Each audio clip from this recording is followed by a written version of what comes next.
是今年2023年哦，身心灵解脱之道由正在传纪念基金会，然后所主办光中心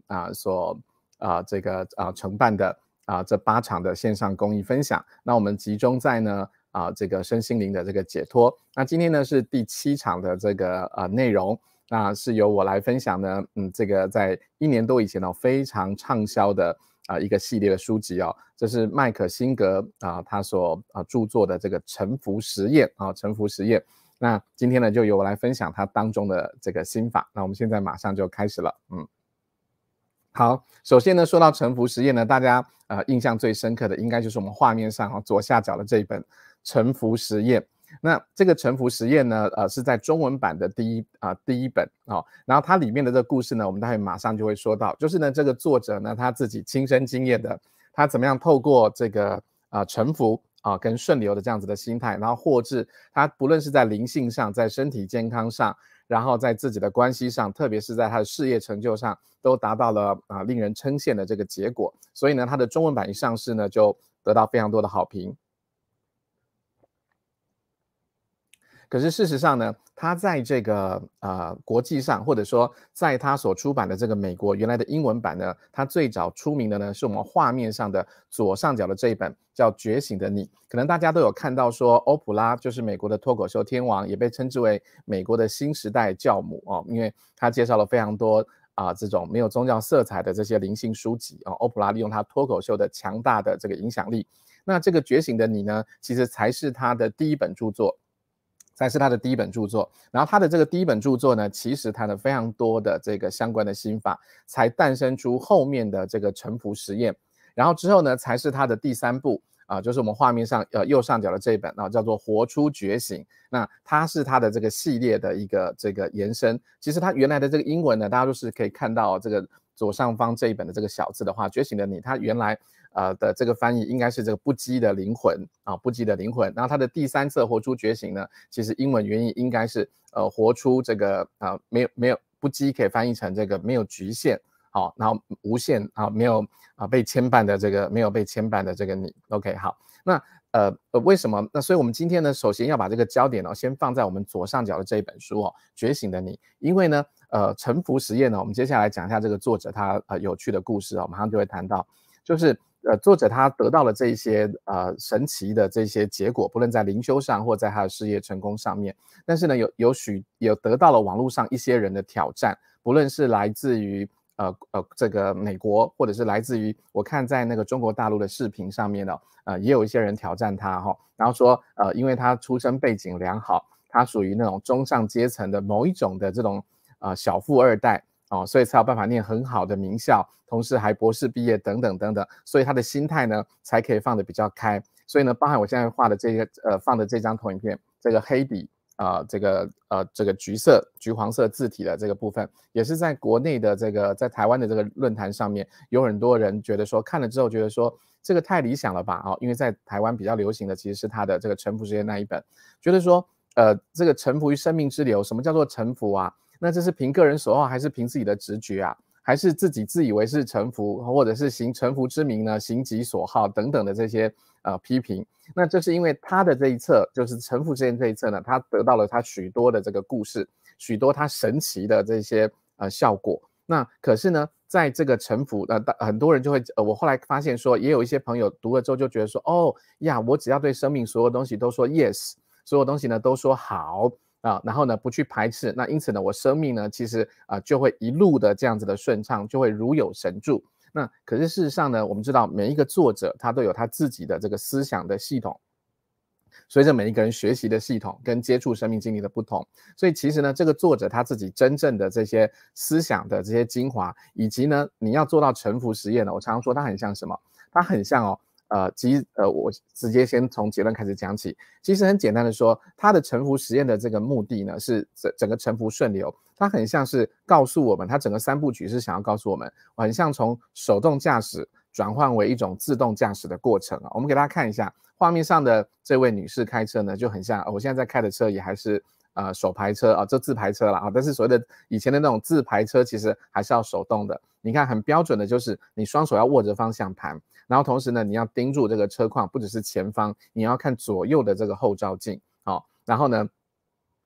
手还要记住这个打排档之外，你的脚还要注意，你现在是要踩油门还是要踩这个刹车？那更早期的那种手排车的话，你还要打档，打档之外还要再踩一个什么离合器等等。因此你整个人非常身心贯注的投控在这个车子上面，整个是由你非常高度专注，投入非常大量的心力去主导这整台车的走向，你很怕它会这个失控或者是等等。但是呢，换成这个自动驾驶的过程，现在不论是特斯拉或等等的这些自动驾驶的这些车子，这些自动车，好了，都号称说，你看，就像我们画面上右上角的这位女士，她开始可以不用握着方向盘大家一定都有听过那个新闻，有人就在高速公路上让车子跑，然后在车上睡觉。或者呢就在车上看他的这些电影这个画面上的这个女士她就在翻书，然后呢完全由这个自动驾驶呢有这个 AI 系统，然后去帮你监测这个路况，然后同时呢发出任何的帮你判断我们什么路径这个最方便，哪边有塞车的话呢我转到什么样的途径去。那可是呢在这个转换的这个过程里面在这转换的过程里面，因为沉浮实验它是从他个人的这个后来已经开始进入沉浮的这样子的这个状态。可是我们一般人在切换这两个系统的时候呢，会有几个问题。好，那第一个呢，就是这两种系统的优劣比较，什么意思呢？待会我现在先说大标题，之后我们会进入它的这个较为细节的部分。就是就像我们现在这个自排车就是现在我们传统的车子开得好好的，我曾经也跟太太商量，是不是要换这个特斯拉，太太也非常有兴趣。可是呢，我们也听说，好，听说那个要那个充电的那个因为变成不是汽油车嘛，然后这种自动驾驶的车子，是不是这种用电的车子家里附近有没有充电桩啊 ？OK， 那听说这个加油是不是会很麻烦呢？然后呢，还有相关的这个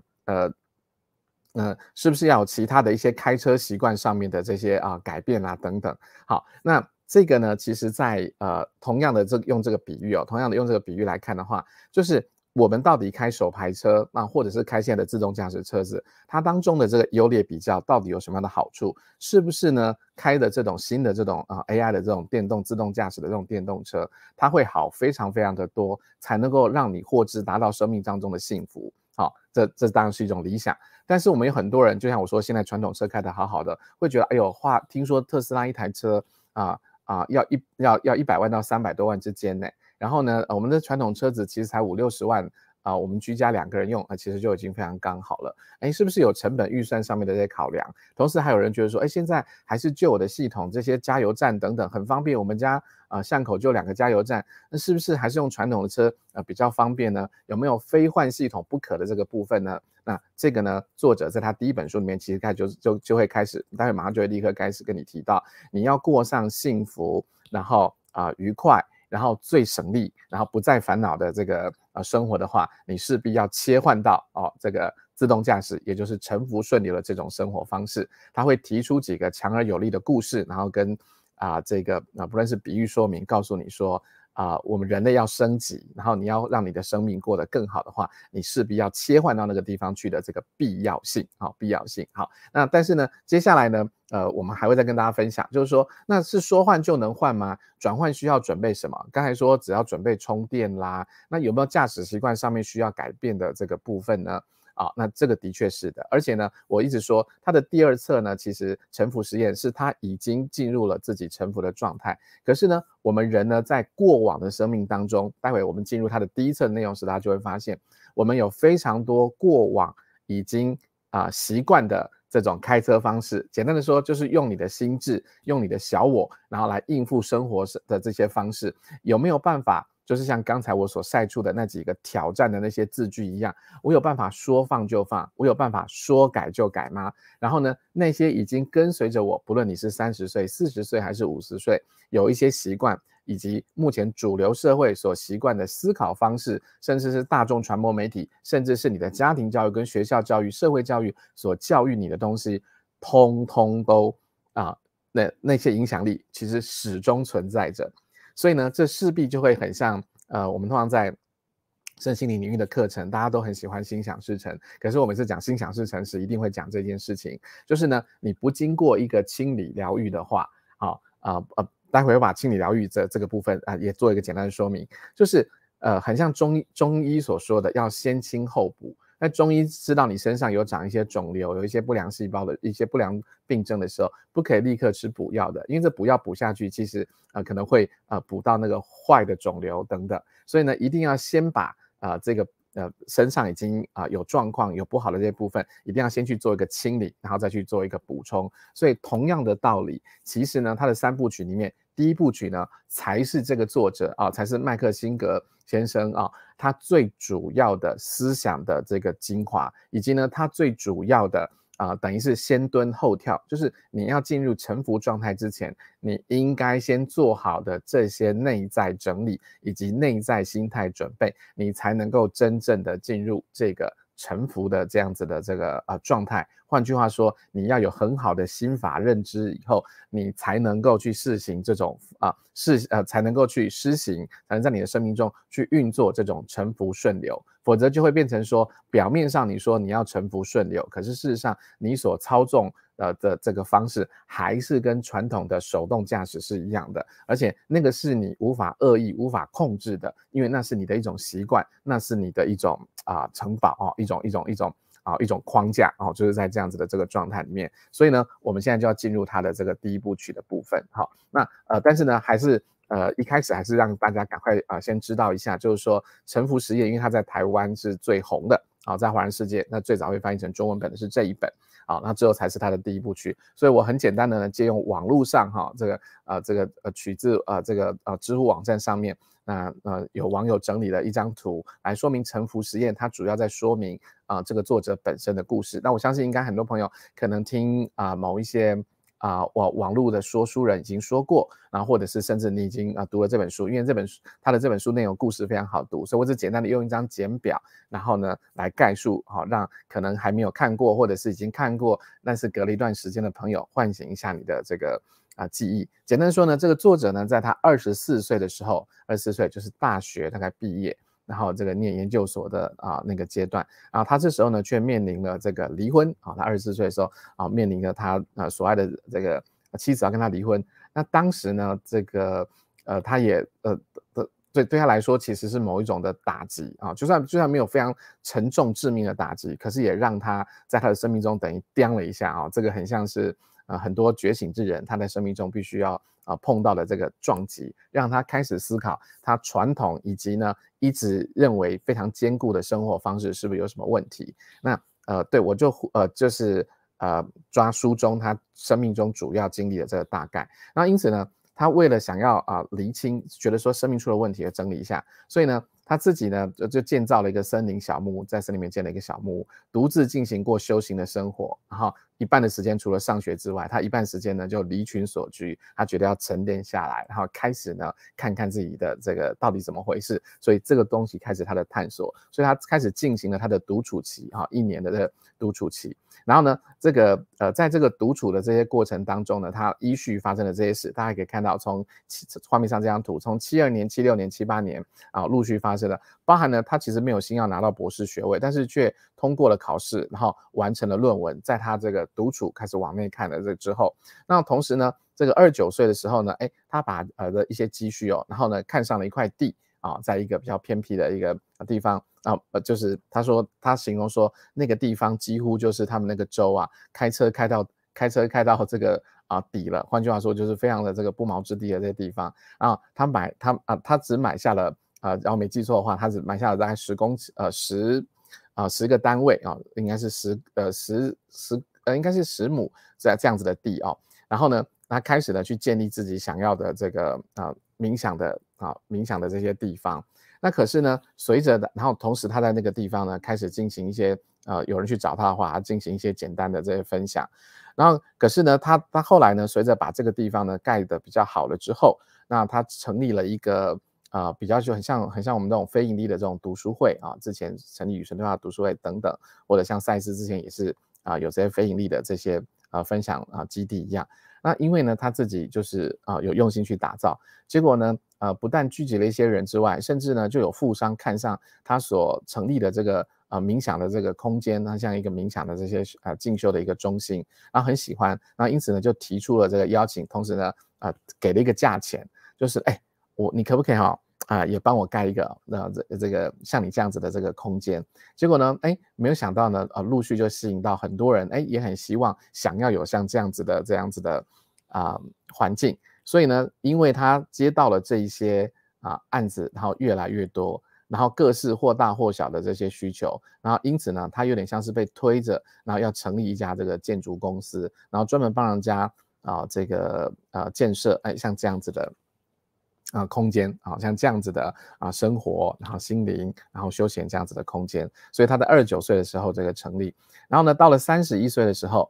他呢有一天呢他去这个城市里面，看到那时候呢刚刚兴起的，我想那时候应该是类似这种早期这个要是我们这种50岁以上年纪的才有经历过这样子的经历，就是那时候从看着第一台这种个人电脑，那时候还是大大的一个像好大的一个这个行李箱这样子的那时候好像叫做什么，那时候叫 Apple II 吧，不是不过不是现在的这个苹果电脑，还是 PE2 类似这样子的IBM 这样的新出来这些电脑。然后它是一个直觉跟一个感觉，就是说他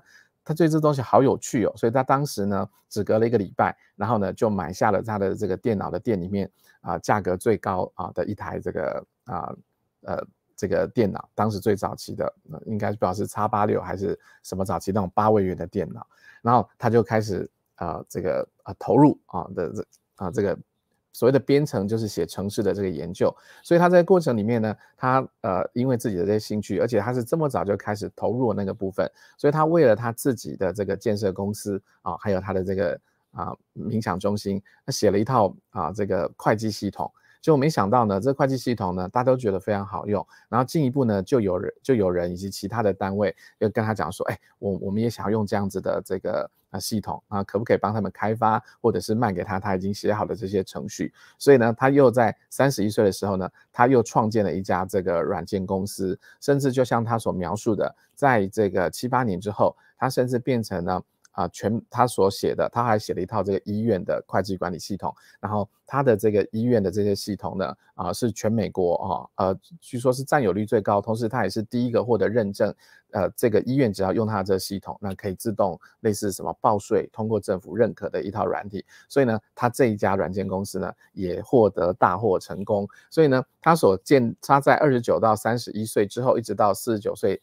之间，他的这2家公司呢其实发展的就是很好，然后获利非常多，所以他的员工呢变成了这个超过了3000人以上。所以为什么说他49岁的这时候这个公司还这个上市还这个发行上市。所以为什么沉浮实验的标题会说从一个灵修隐士然后变成这个股票上柜上市公司的这个CEO 这个神奇的这些历程。可是他就觉得在这个过程当中，其实他就是用他所知道的这个臣服的心态跟心法，这个部分是让很多很想心想事成，或者是很想这个财富丰盛、财富自由的读者们，他其实很想要的这个部分。那我再说明一下在这个画面的上方上面有写买地买地买地这个简体字的买地的部分，是说他在这个过程当中呢因为他自己的这个感觉跟这个直觉，他就觉得说只需要有这个有盈余的时候他的所获利有盈余的时候，他就是一个直觉，他就是去扩充他那个所建立的那个非盈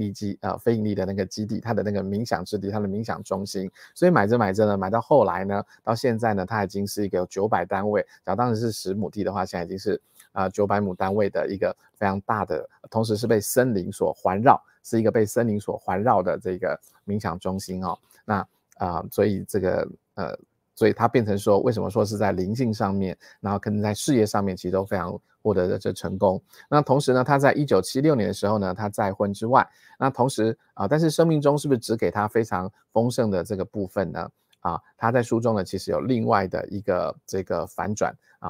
一样是某种生命的这个礼物。可是就像我们所有在新时代里面说的生命中的这些灵魂伴侣们不论是灵魂伴侣或发生的事件有的人就是演白天使，有人演黑天使，所以生命中所有的事件也都是一样，他与神对话中所说的，通通都是礼物啊，只是有的礼物让你一看那就是精美包装就是礼物，有的呢一开始来的时候是用破报纸包着，你要一样花一些时间之后，把这个破报纸把它剥除以后，才看到其实里面呢也是礼物啊，不同的这个体验的这些礼物，所以他一直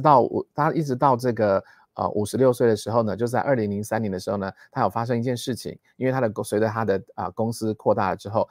大家都知道嘛，我们公司大了以后一定会跟许多外单位的合作，下面会有许多的这些经销商啦、各地的代理商等等。那简单的说，是他的这个代理商出现了这个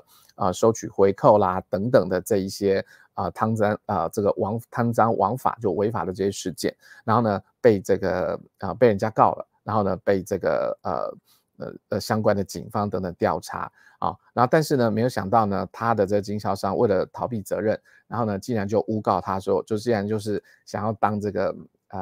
污点证人，直接说那是公司的高层啊，公司 CEO 他就叫我们这么做的大家都这么做的我们只是跟着做而已所以导致呢他的这个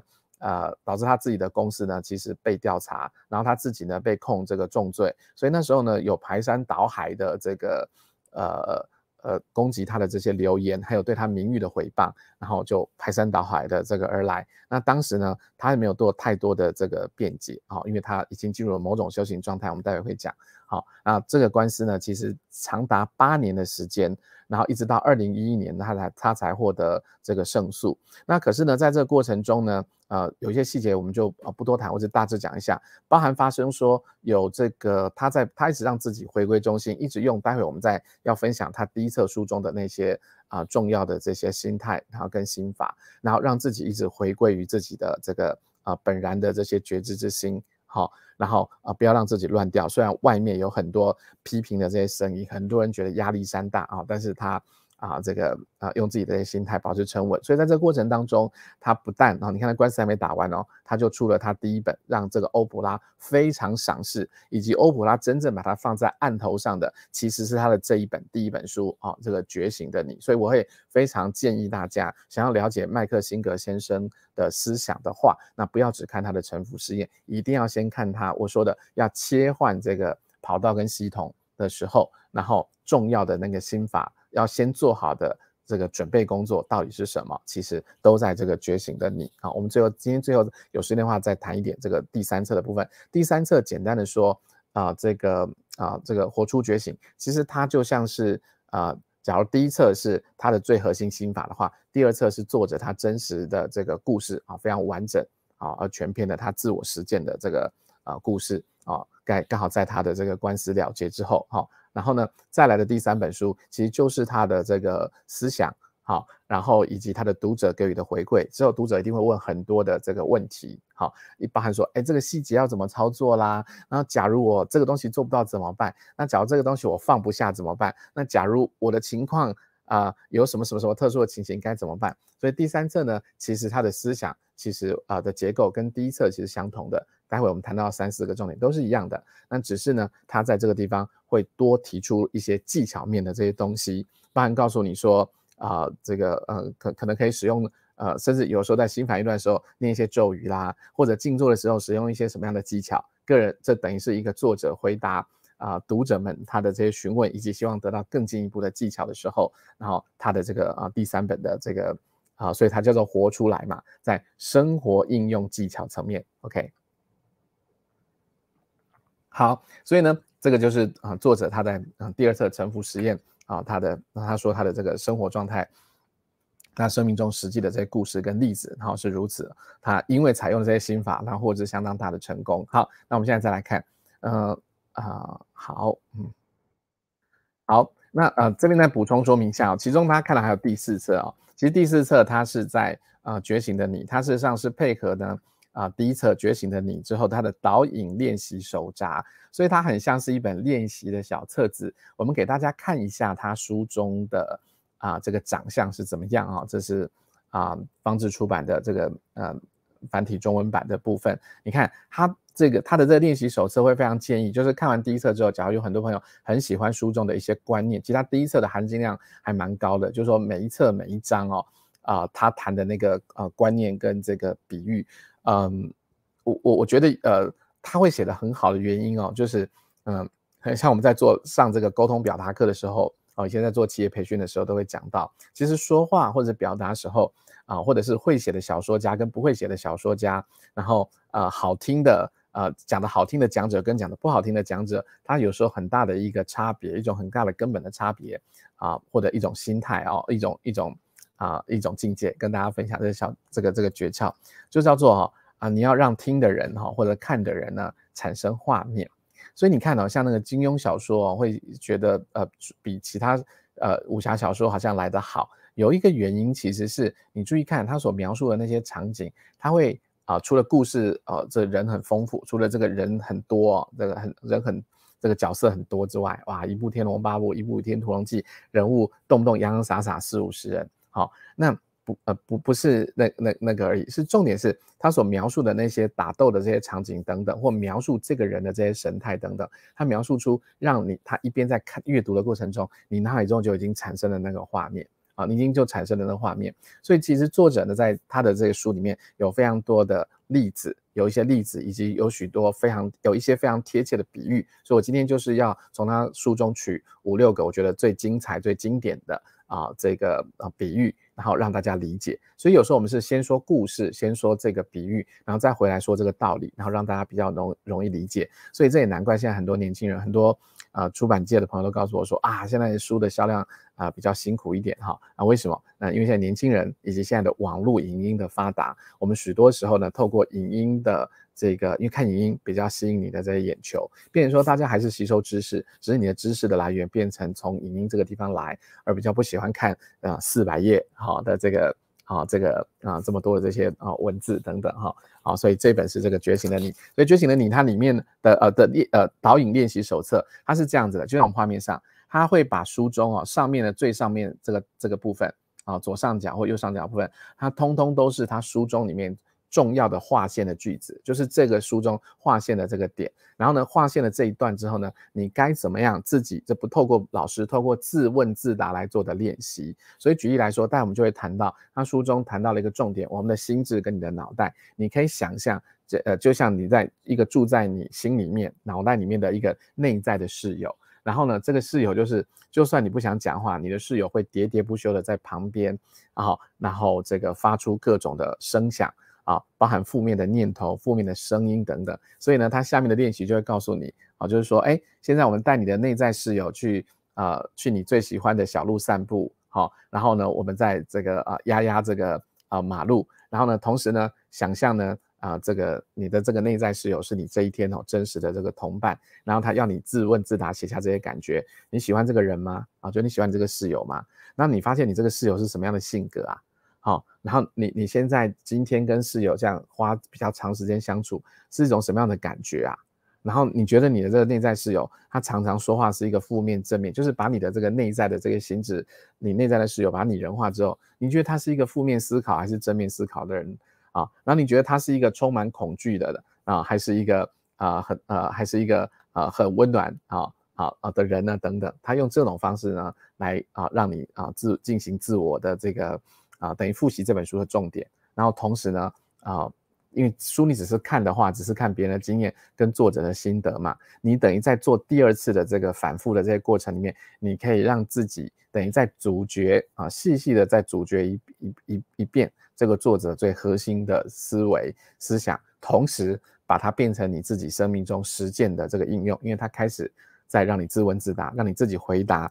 同样的作者这些情境你是怎么想的，你是怎么看的所以这是他第2本书的这个就是练习手册它的练习手册里面的这个内容。好，那我们现在呢就开始要进入它的这个第1册这个觉醒的这个觉醒的你橘黄色这一本。那我们画面上呢先给大家看一下这本这是这个金凯瑞很有名的这个喜剧演员，现在好像已经退休了吧对这个可能是跟我这个年龄层差不多的不过这部电影我记得没有非常久以前，也是金凯瑞他比较应该是他在息影之前这个应该在10年前左右的电影吧然后呢他这个英文的原名呢叫做 Yes Man， 叫没问题先生。然后呢这个电影这个不是这个书里面的内容，而是因为刚好跟书中相呼应。他因为当时我记得这个桥段非常的清楚，那作者呢本来是一个在工作上面有点懦弱，在感情上也懦弱，好，然后的一个中年男子啊，非常非常普通的一个上班族，然后他觉得他的生命需要改变，因为过得非常的窝囊，所以他需要转运，然后他就去上了一个灵性老师的课，据说一个灵性大师，然后刚好到他们这个城市来，所以呢，他看了之后，人家告诉他说这会让你转运啊，那因此呢，他就去报名参加这个工作坊，就没想到呢，这个工作坊呢，这位大师好。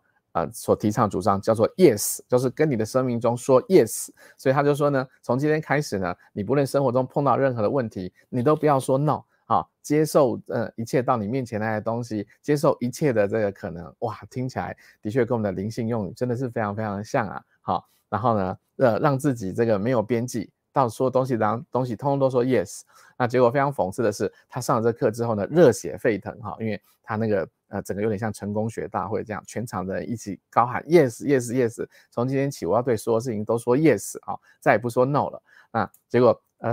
他一回到他的租屋处，那这个简单的说就是他的那个租屋的邻居还是房东，反正就是一个已经是可以当他祖母级的这个老太太了。那简单说就老太太呢，就是这个就是非常的孤单，然后跟他聊天，然后这非常的寂寞，然后甚至呢就看到这个小伙子，简单的说就是这个老太太竟然提出了要求，她觉得她很需要人家安慰，然后她也因为她没有老伴很久了所以呢她希望这个有人希望这个男主角呢可以陪伴她这个过一夜甚至发生这个亲密的这个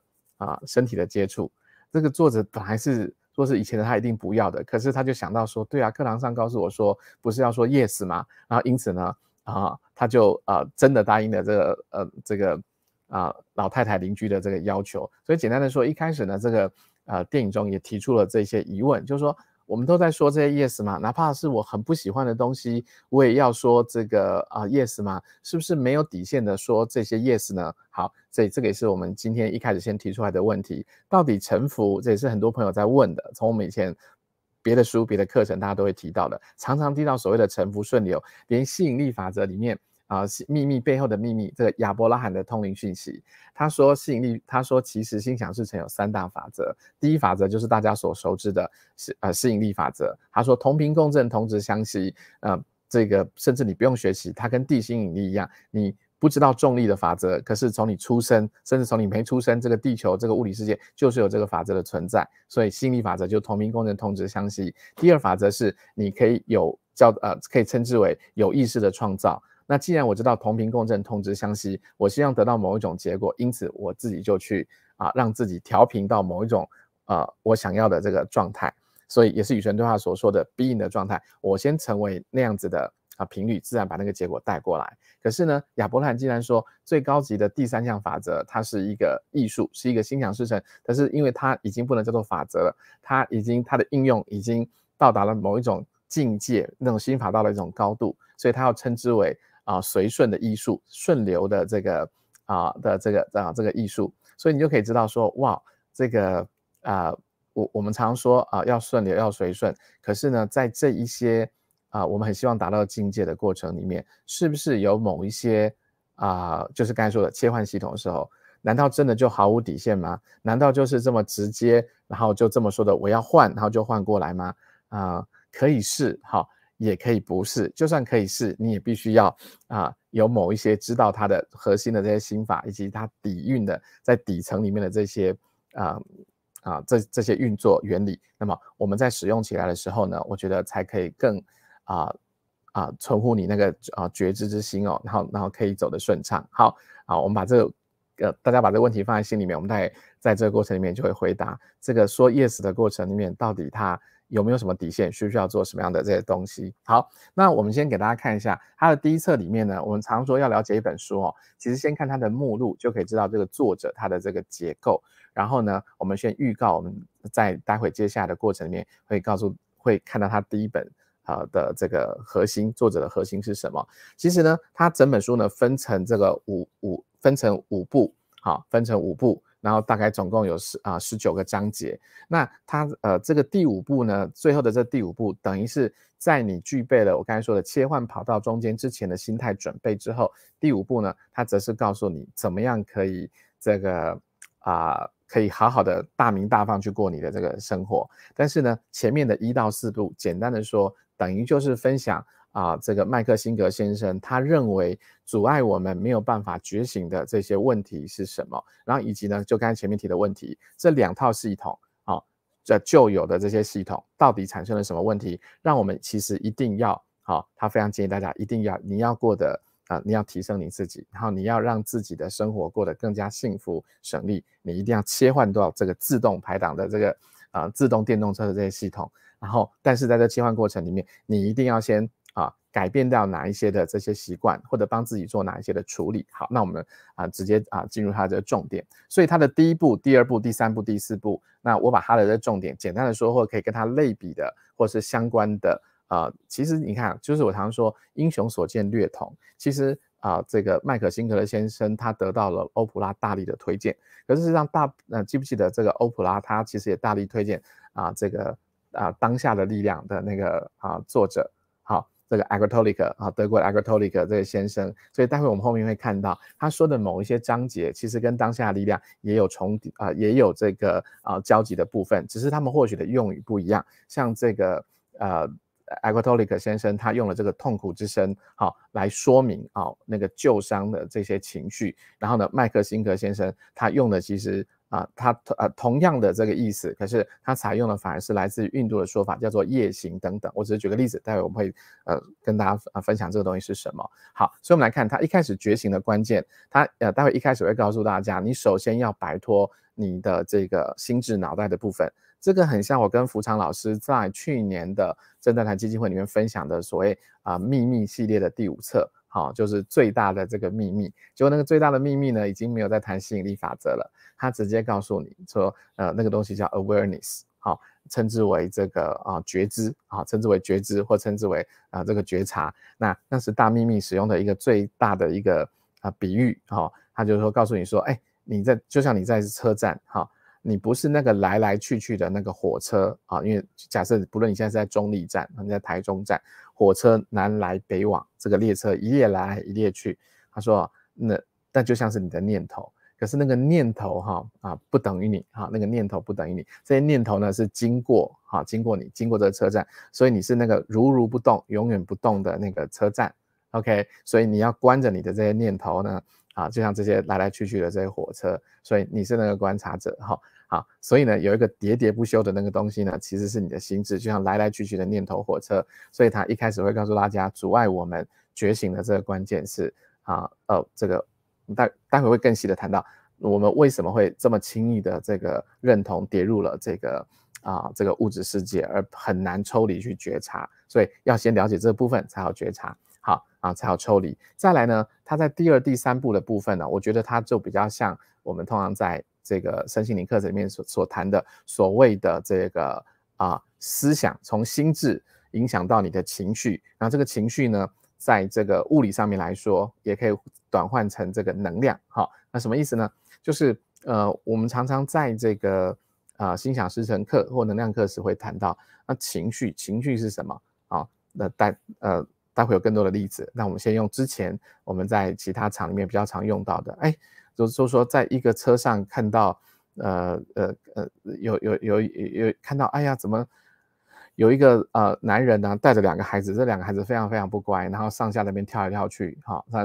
然后吵得全车客人不得安宁。然后就有人呢过来告诉这个乘客，就您是2个小孩子的爸爸吧？怎么让这2个小孩子这样吵，这样很没有家教了，然后而且破坏全车的安宁，你这样子是不是该管一管？因为全车人先对这个爸爸投以这个厌恶的这个眼光跟思维。但是后来这爸爸缓过神来，然后呢跟各位乘客说不好意思因为孩子的妈妈1小时前在医院过世了现在呢这个我带着这2个小孩，我真的不知道该怎么办。可能孩子们自己内心也不知道，孩子还小，还不知道怎么处理这样子的状态，所以他们才会在那边大吼大叫，跳上跳下。所以之后呢，全车的人开始对这个小孩子这样子的举动不但是比较可以原谅，甚至呢立刻对他的想法立刻转为同情。一旦转为同情的时候，你看大家从刚才厌恶投射在这个爸爸的身上，开始转而为一种同情，甚至想要问说有没有什么东西我可以帮忙的。所以你就从厌恶之情反而变成了什么？变成了一种怜悯，甚至想要给出爱的一种情绪的这样子的这个状态。所以呢，这个情绪某种程度来说，它也就是一种能量的一个流动。所以当这个能量没有办法好好流动的时候呢，它就会变成我们生命当中的这个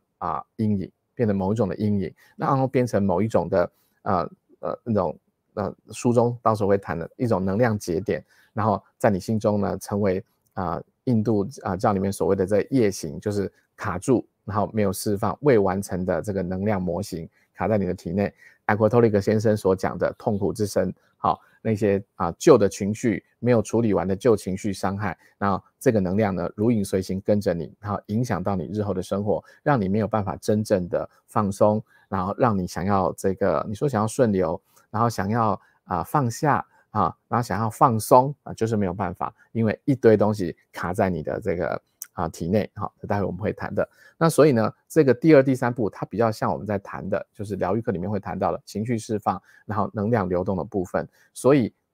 他会分享给大家，这个不处理的话，它会产生什么样的后果，然后什么样才是好的处理方式。假设我现在已经50岁了，甚至我60岁了，我才看到这样子的东西，然后我才发现，天哪，原来我过去有这么多的刺在这些心里面。那么到底要怎么样是最好以及最有效、最快速的这个拔除方式呢？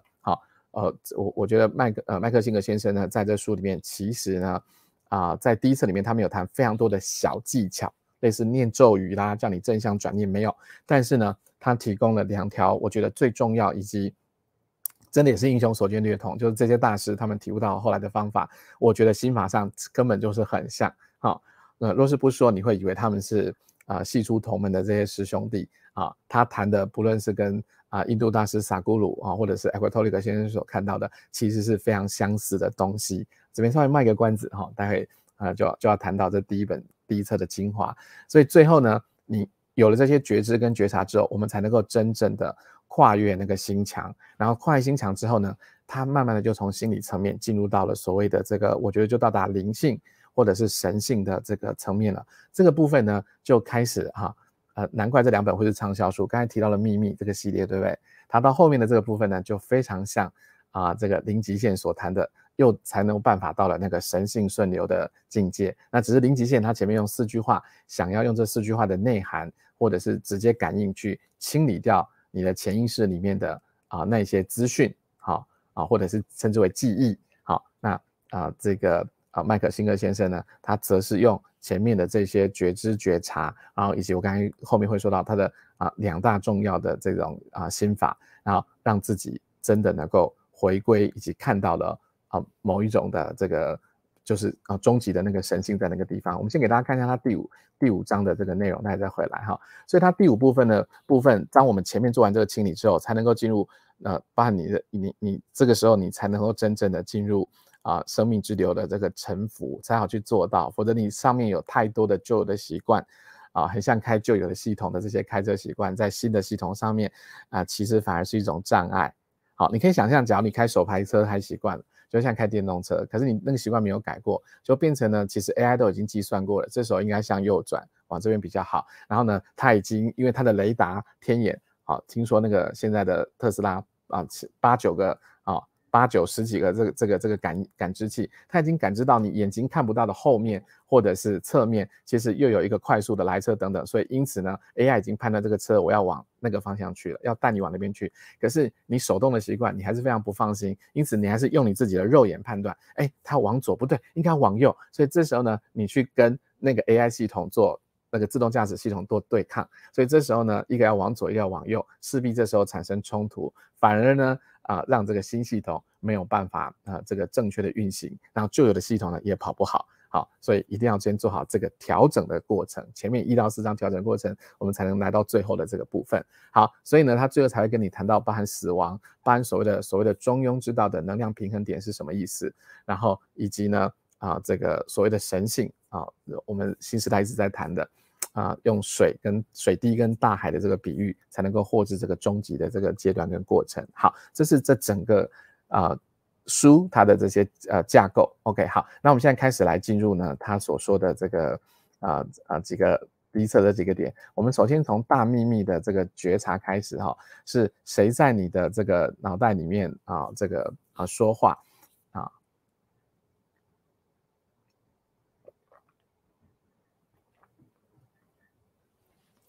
我们就延续刚才大秘密的那个比喻，就是呢，这个作者会告诉你说，假如在这看这本书之前，或者现在在看这个书的各位读者们，其实你只要回想一下，你只要在不自觉的时候，你就哪怕是走在这个大马路上，或者是哪怕你一边开着车，或者你是坐的这个坐的公车，坐的捷运系统，然后你走在这个路上，你会发现，若是你没有常常收摄你的心神的话，其实你脑袋里随时随地都有一个声音喋喋不休，就很像脑袋里住了个小人一样。然后呢，而且这些小人很多的东西，其实他都是在挑毛病。哎呦，这个今天天气今天怎么天气这么热啊？然后呢，这全球暖化是怎么回事啊？是不是因为各国政府都不努力啊？听说哪一个国家什么碳排放不做或者是哎呀，一定就是那些无良商人呐，然后的污染的南极、北极冰川融化什么什么等等，然后再看到路上某个人的穿着，哎呦，他怎么穿成这个样子？哎呦，这个车怎么这个颠簸不平一定是这个司机这个是不是新手啊？要不然就开始骂政府了。哎呀，市政府是怎么回事啊？这个路都没有铺好了，是不是选举要到了？要把这个市长换下来？你会发现呢，你脑袋里呢有喋喋不休的东西，而且大部分是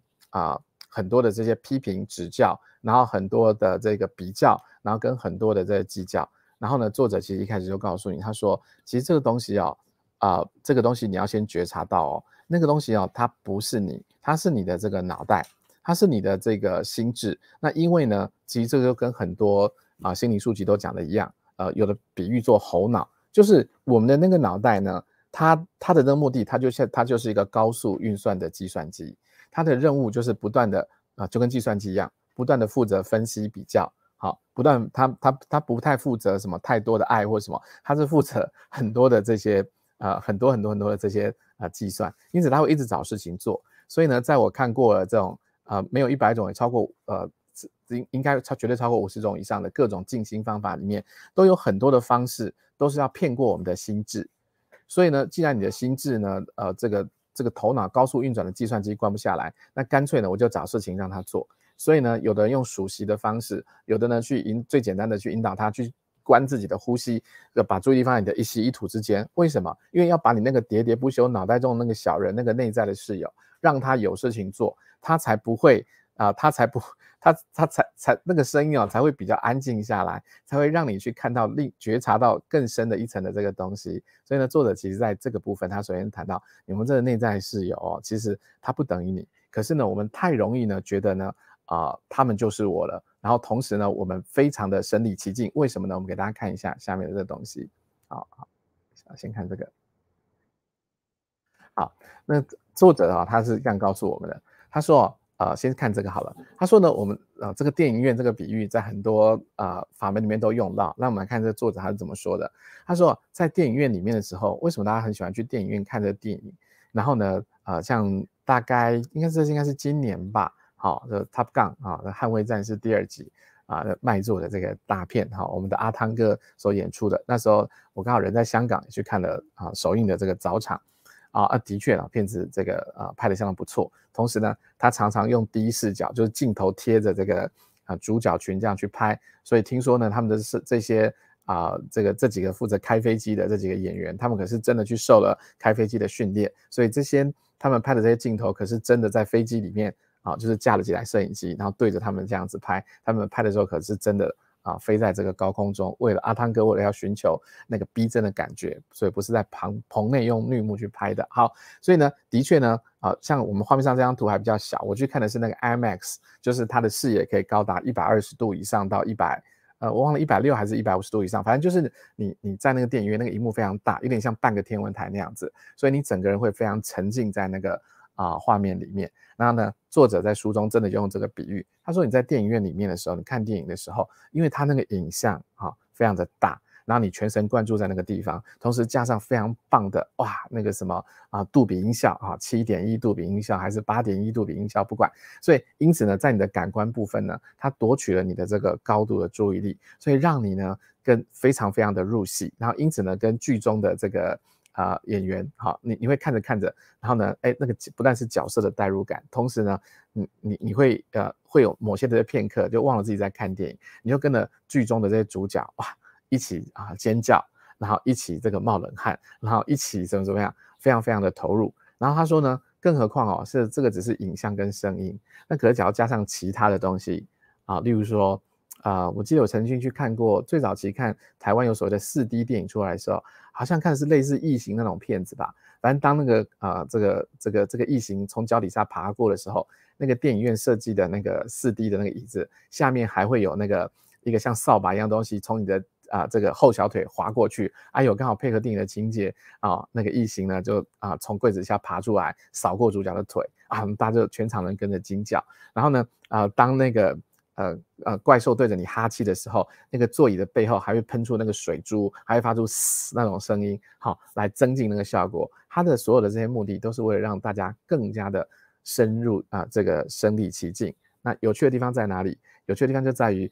各位朋友，我们在日常生活当中，我们就是如此的身临其境。就是我们在日常生活当中为什么那么不容易的抽离出来？为什么不容易变成车站，很容易变成那个来来去去的火车？作者说就是因为我们如此的身临其境，在你的日常生活中真的跟佛家讲的一样，这个眼耳鼻舌身意不只是视觉听觉，你还有所有的触觉等等的，所以我们就如此的认同我们的这个身份你就如此的这个入戏，所以我们的人生真的就是我在网络上有一些老师的分享一些比喻也非常好像有一个是登入跟登出的分享，很像你进入那个游戏，我们进入了这个人世间的游戏之后，你借着这个5、6种感官，然后进入你的肉身，所以这个时候呢，你看我摸到的人 OK， 然后我吃到的饭，然后我听到别人不论是他用留言让我看到他所写下的话语，不论是攻击你的，或者是赞美你的，或者是别人用说出来的赞美你的或者是反对你的话语等等，甚至你被打了一巴掌等等，它是如此的真实，比看电影其实真实的太多了。所以在这种情况之下，为什么那个更本质作者也是作者讲到后来会告诉你说，这个你会看到那个真正的那个你真正的那个意识，也可以其实就在其他里面所说的你的那个灵魂的那个层面的部分，你为什么那么容易的这个忘了它，然后为什么那么容易的认同这人世间？因为你就穿上了肉身之后，这是如此的这个身临其境，所以你那个脑中的那个室友，那个喋喋不休的那个心智，就是你这个在地球行走这个工具的那个计算机，那个搭配你使用的这个内在的这些室友，所以你这个喋喋不休的这些内在室友，你一定要分清楚，那个并不是真正的你，他是你的室友，他是你的室友 ，OK。它会伴随着你，可是呢，它可以是你的一个工具，帮助你体验，然后帮助你做一些处理的。但是呢，那个都还不是真正本质的你他一开始就先告诉大家，后面还有一个更深的一个比喻那一开始先让大家来了解这个部分。好，然后再来看，所以呢，我们这个内在的室友，它是来来去去的火车，先辨别这个部分，先辨别看到它，所以以后呢，当看到自己有什么念头起来的这个时候，简单的说呢，它要让大家达到一个心态我这边做的这个东西，就是我们画面上这个第2段的这一句，让你从体验者要变成所谓的这个观察者。我们的目标，它的目标是带着各位朋友、各位读者，我们从体验者，因为非常入戏非常入戏，跟着戏里面的飞机飞来覆去、翻来覆去然后呢，这个被击落 ，OK 然后或者是射下了敌机等等的那种兴奋之感，让你从这个体验的部分，他的书的最后面到最后几个章节告诉你的破解的心法，就是你要变成那个坐住你的那个觉知之位，成为那个觉知者。这时候不论所有的这些痛苦，所有的这一些未了结的这些情绪模式，可以在这个过程当中，然后让它走掉。这就是我们到最后面那个它的终极心法里面要谈的东西。好，我们来看那摆脱这个内在是有先有这个概念你的内在是有喋喋不休，可是呢不是你先觉察它。然后接下来呢，我们说它的第2章开始，它的第2部分开始谈到对，我就是从它的每一部分呢挑它当中我觉得最容易懂的它的那个比喻，然后跟那个例子，然后我们来看它的这主要思想。然后它的第2部开始讲到这个体验能量的存在是什么意思呢？它指的其实就是情绪跟这个能量流动。好，我们来看一下它里面的最经典的这个例子，我怀疑这应该是作者他自己可能年轻时有经历过他经历离婚，经历等等。他是说呢，你看你可以想象一个20几岁的男生我觉得女生也是一样。然后呢，他还爱着他的这个女朋友，可是没有想到他所心爱的女朋友告诉他说，我爱上别人了我们还是分手吧然后呢，我爱上别人了我跟别人走了。OK 因此你失恋了，所以就会像画面上这样，你变得非常的颓废，然后潦倒，然后呢可能就外卖叫的披萨，然后吃着泡面，然后呢丢着这个喝的这些啤酒等等，然后就丢在那个地方，然后呢这个魂不守舍，然后甚至你都不想出门，然后呢这个有力气的时候滑一下这些新闻，甚至难过到就只想睡觉，因此房间乱七八糟乱七八糟的，你的能量状态非常非常的低落非常非常非常的低落。可是呢有没有谁呢打了你一巴掌？这其实没有，可是你就是顿时像是一个泄了气的皮球，你什么力量都没有你什么力量都没有了你什么力量都没有了，什么事都不想做了，像一团烂泥一样。可是有趣的事情来咯我们来看一下好，先看一下。好，那有趣OK 对不起不好意思，我看一下这个投影片的放映。好，有趣的事情来了。他说可是呢就在你颓废了2-3个礼拜之后，忽然间有一天你接到电话响起来是前女友，赶快把电话接起来。前女友忽然间讲了一句，他说那个宝贝我错了他说呢我终于发现我不能没有你，原来你才是对我最好的，然后我好想你我发现我生命中还是需要你的，还是你才是对我最好的我真的好想念你，我现在可以过来这个找你吗？或者是你现在可以这个来找我吗打算来跟你复合了。这时候呢这个你会怎么样？你已经可能颓废2-3个礼拜，胡子也没刮等等，你立刻全身精力丰沛，然后跳起来，然后这时候呢你会立刻怎么样？立刻只要到你家了的话你会立刻收拾房间假如你是要出去去见他的话，你会立刻怎么样？立刻振作起来，然后立刻去刮胡子，然后喷上洗一个澡，然后呢这个刮好胡子，然后呢梳妆好你的头发，喷上你的香水，穿上你帅气的衣服，然后呢这个再照着镜子给自己一个很酷的这个眼神摆个 pose， 然后告诉自己说好，那个我要出发了。这时候你的生命的能量从0分一下子几乎到了这个爆棚的这个程度。他说可是很有趣这时候并不是靠食物来取得能量，这东西是靠什么东西来取得来取得这样子的变化呢？他说是根据你的心，也是你的情绪的这个变动。然后呢作者他是把这个能量跟这个情绪的变动，他称之为说其实每一个人都有丰沛的这个内在的这个能量这个丰沛内在能量呢，作者没有想到他连接的竟然是他就说是我们身体当中的能量几个来自心中的身体当中几个能量中心点没有错，就跟您想的一样，就是所谓的脉轮他用的是印度的这个脉轮系统，所以他说特别是在你心轮部分的这个能量的这个流动。所以就像你听到这个消息之后，你忽然间从一滩烂泥，然后忽然间振作起来，然后能量表爆棚，开心的不得了，然后立刻准备要出门立刻要立刻要出发。为什么会有这么大的这些变化？完全就是你一个心里面，你让那个你借由你的这个思想，就像刚才说我们公车上面，还有看到这个小孩子怎么乱搞，这爸爸不负责任，到看到这个父亲好可怜，想要帮助他，随着这个思维，随着这个情绪的变动，他称之为这个能量的流动呢，作者采用印度的这个脉轮的说法，他说事实上我们每个人都可以从自己的内在去截取这样子的这个能量。那书中是没有把1、2、3、4、5、6、7的脉轮说得非常非常的清楚，但是他就是提出能量中心的概念，然后他特别提到心轮的这个部分，可能作者是他第一册的这个说明就是比较简单一点。然后他说呢，其实呢只要它的基本原理就是你只要让这些能量中心流动只要这几个开关，这几个能量中心不要把它锁死跟卡住，基本上只要保持放松以及放开的状态，你随时随地都也可以从你的内心，好，然后这个是人体连接宇宙的部分，去取得那个内在的让你站起来去奋斗、欢欣鼓舞的那个能量跟动力。然后呢，要去让这个能量中心保持开放的方式，作者用了一个反面的说法，简单的说就是不要关闭它，它就会持续的开放。再说一次，只要你不去关闭它，然后它就会持续的开放。其实它这时候开始准备慢慢带出一点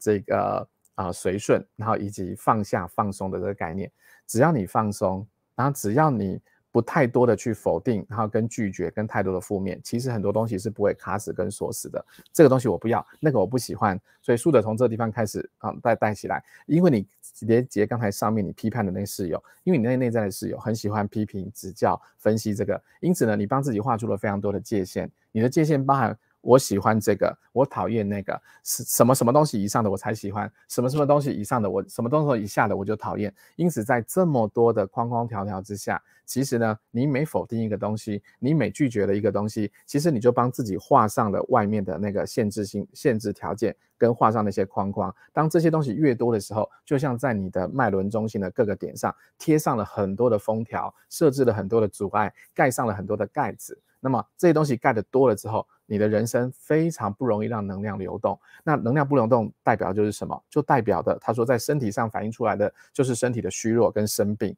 然后在你的精神上所呈现出来的东西是什么那个神经质还有神经衰弱神经衰弱就是说对东西很脆弱，承受打击的力量非常非常的小，因为你的许可度变得非常非常非常的窄，那因此你非常不容易开心，非常不容易这个放松放开的情况之下，所以这些能量进不来，所以你只要一紧，这东西就不行。好，所以作者从这地方告诉你说你让这个能量流动的这个过程然后是重要的。刚才是从难过到开心只一个事情的那这个例子算是有一个好的结果，就是你的前女友或前男友打来跟你说，我想要跟你复合，对不对？他说可是万一他没打来呢？万一他没打来跟你复合，还是他跟你复合了，是不是永远跟你在一起？不会哦，会不会半年后又来一次？他又跟别人要跑走了，等等。所以这时候在我们日常生活当中，大部分的情况，我们所期待的东西，所以他又讲了跟我们前几堂课在讲的前2-3堂那个我所分享的不论是这个被讨厌的勇气，那或者是这个色多纳式方法所说的，作者又在这边开始提到了，我们人其实在日常生活当中，我们其实很喜欢控制，还有所谓的执着分为讨厌跟喜欢的2件事。我们花很多的力气去讨厌，去排斥我们不喜欢的东西，然后呢，以及我们也很想要花很大的力气去留住我喜欢的东西。OK， 换句话说，他称那个东西叫执着我喜欢这个人，我喜欢这个事，所以我都要只吃这个食物。然后我希望这个人他用什么方式跟我相处，我一定要他，然后他一定要这样子对待我。这件事情一定要如我所说的这样子的结果，要不然我就不喜欢，要不然我就讨厌。好。等等的，他说这样的执着跟这样子的这个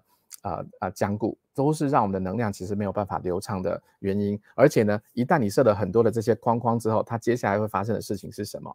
当这个东西不尽如你意的时候，不尽如你理想的时候，就会发生接下来下一章所说的你在身心当中的刺。好，这些刺是什么？就例如说我讨厌我那个人我还爱着他，可是他竟然先跟我分手。我很希望我的事业要这样成功，我很希望我在几年内呢能够升到经理，能够赚到多少钱。好这个是你的很大的一个目标，然后而且你坚持如此，坚持要用这样子的形态，坚持我的丰盛就是要有很多的现金，坚持我成功的人生就是我几岁的时候一定要结婚，结婚的时候我一定要嫁高富帅，或者一定要嫁白富美等等的。好，当这个事情不如你意的时候，糟了，这时候呢你的身上就像有扎了一根刺就是我们在这个疗愈课中所说你失望了然后你这个痛苦了，他怎么可以离我而去？他怎么可以没有照我所想的怎么样的那样子的结果？好，然后呢，它形成了你内心中所谓的这个某一种的这个创伤我们用他书中的比喻好了，他书中的比喻呢叫做你身心当中的刺。那他举了一个例子，例如说他书中举例子例如说你有个这个你有个你的他有2个例子全部都是跟前女友有关，所以我觉得作者能够写得很生动哈，我觉得应该是用自身的例子哈。所以例如说包含说你很爱的一个女朋友，结果她在杜鹃花盛开的那个季节，你本来想要带着杜鹃花带她去赏花，甚至那个季节很适合买杜鹃花送她，结果没想到在杜鹃花盛开的季节，你去带她赏花的时候，或是送她一大把杜鹃花的时候，她竟然提出跟你分手，她提出来跟你分手，天哪！然后都形成你心中的一个创伤，然后你没有去这个处理它，从此以后会发生什么事？从此以后呢，可能碰到相关的花，甚至特别是杜鹃花的时候，你心中会特别的感伤，不论你是有意识或无意识的，好，然后特别是无意识的时候，奇怪不知道为什么就很讨厌。这跟我在讲那个疗愈课时我自身的经验一样后来碰到跟我未疗愈之前碰到的这个前女友相关的职业女主播、女模特儿等等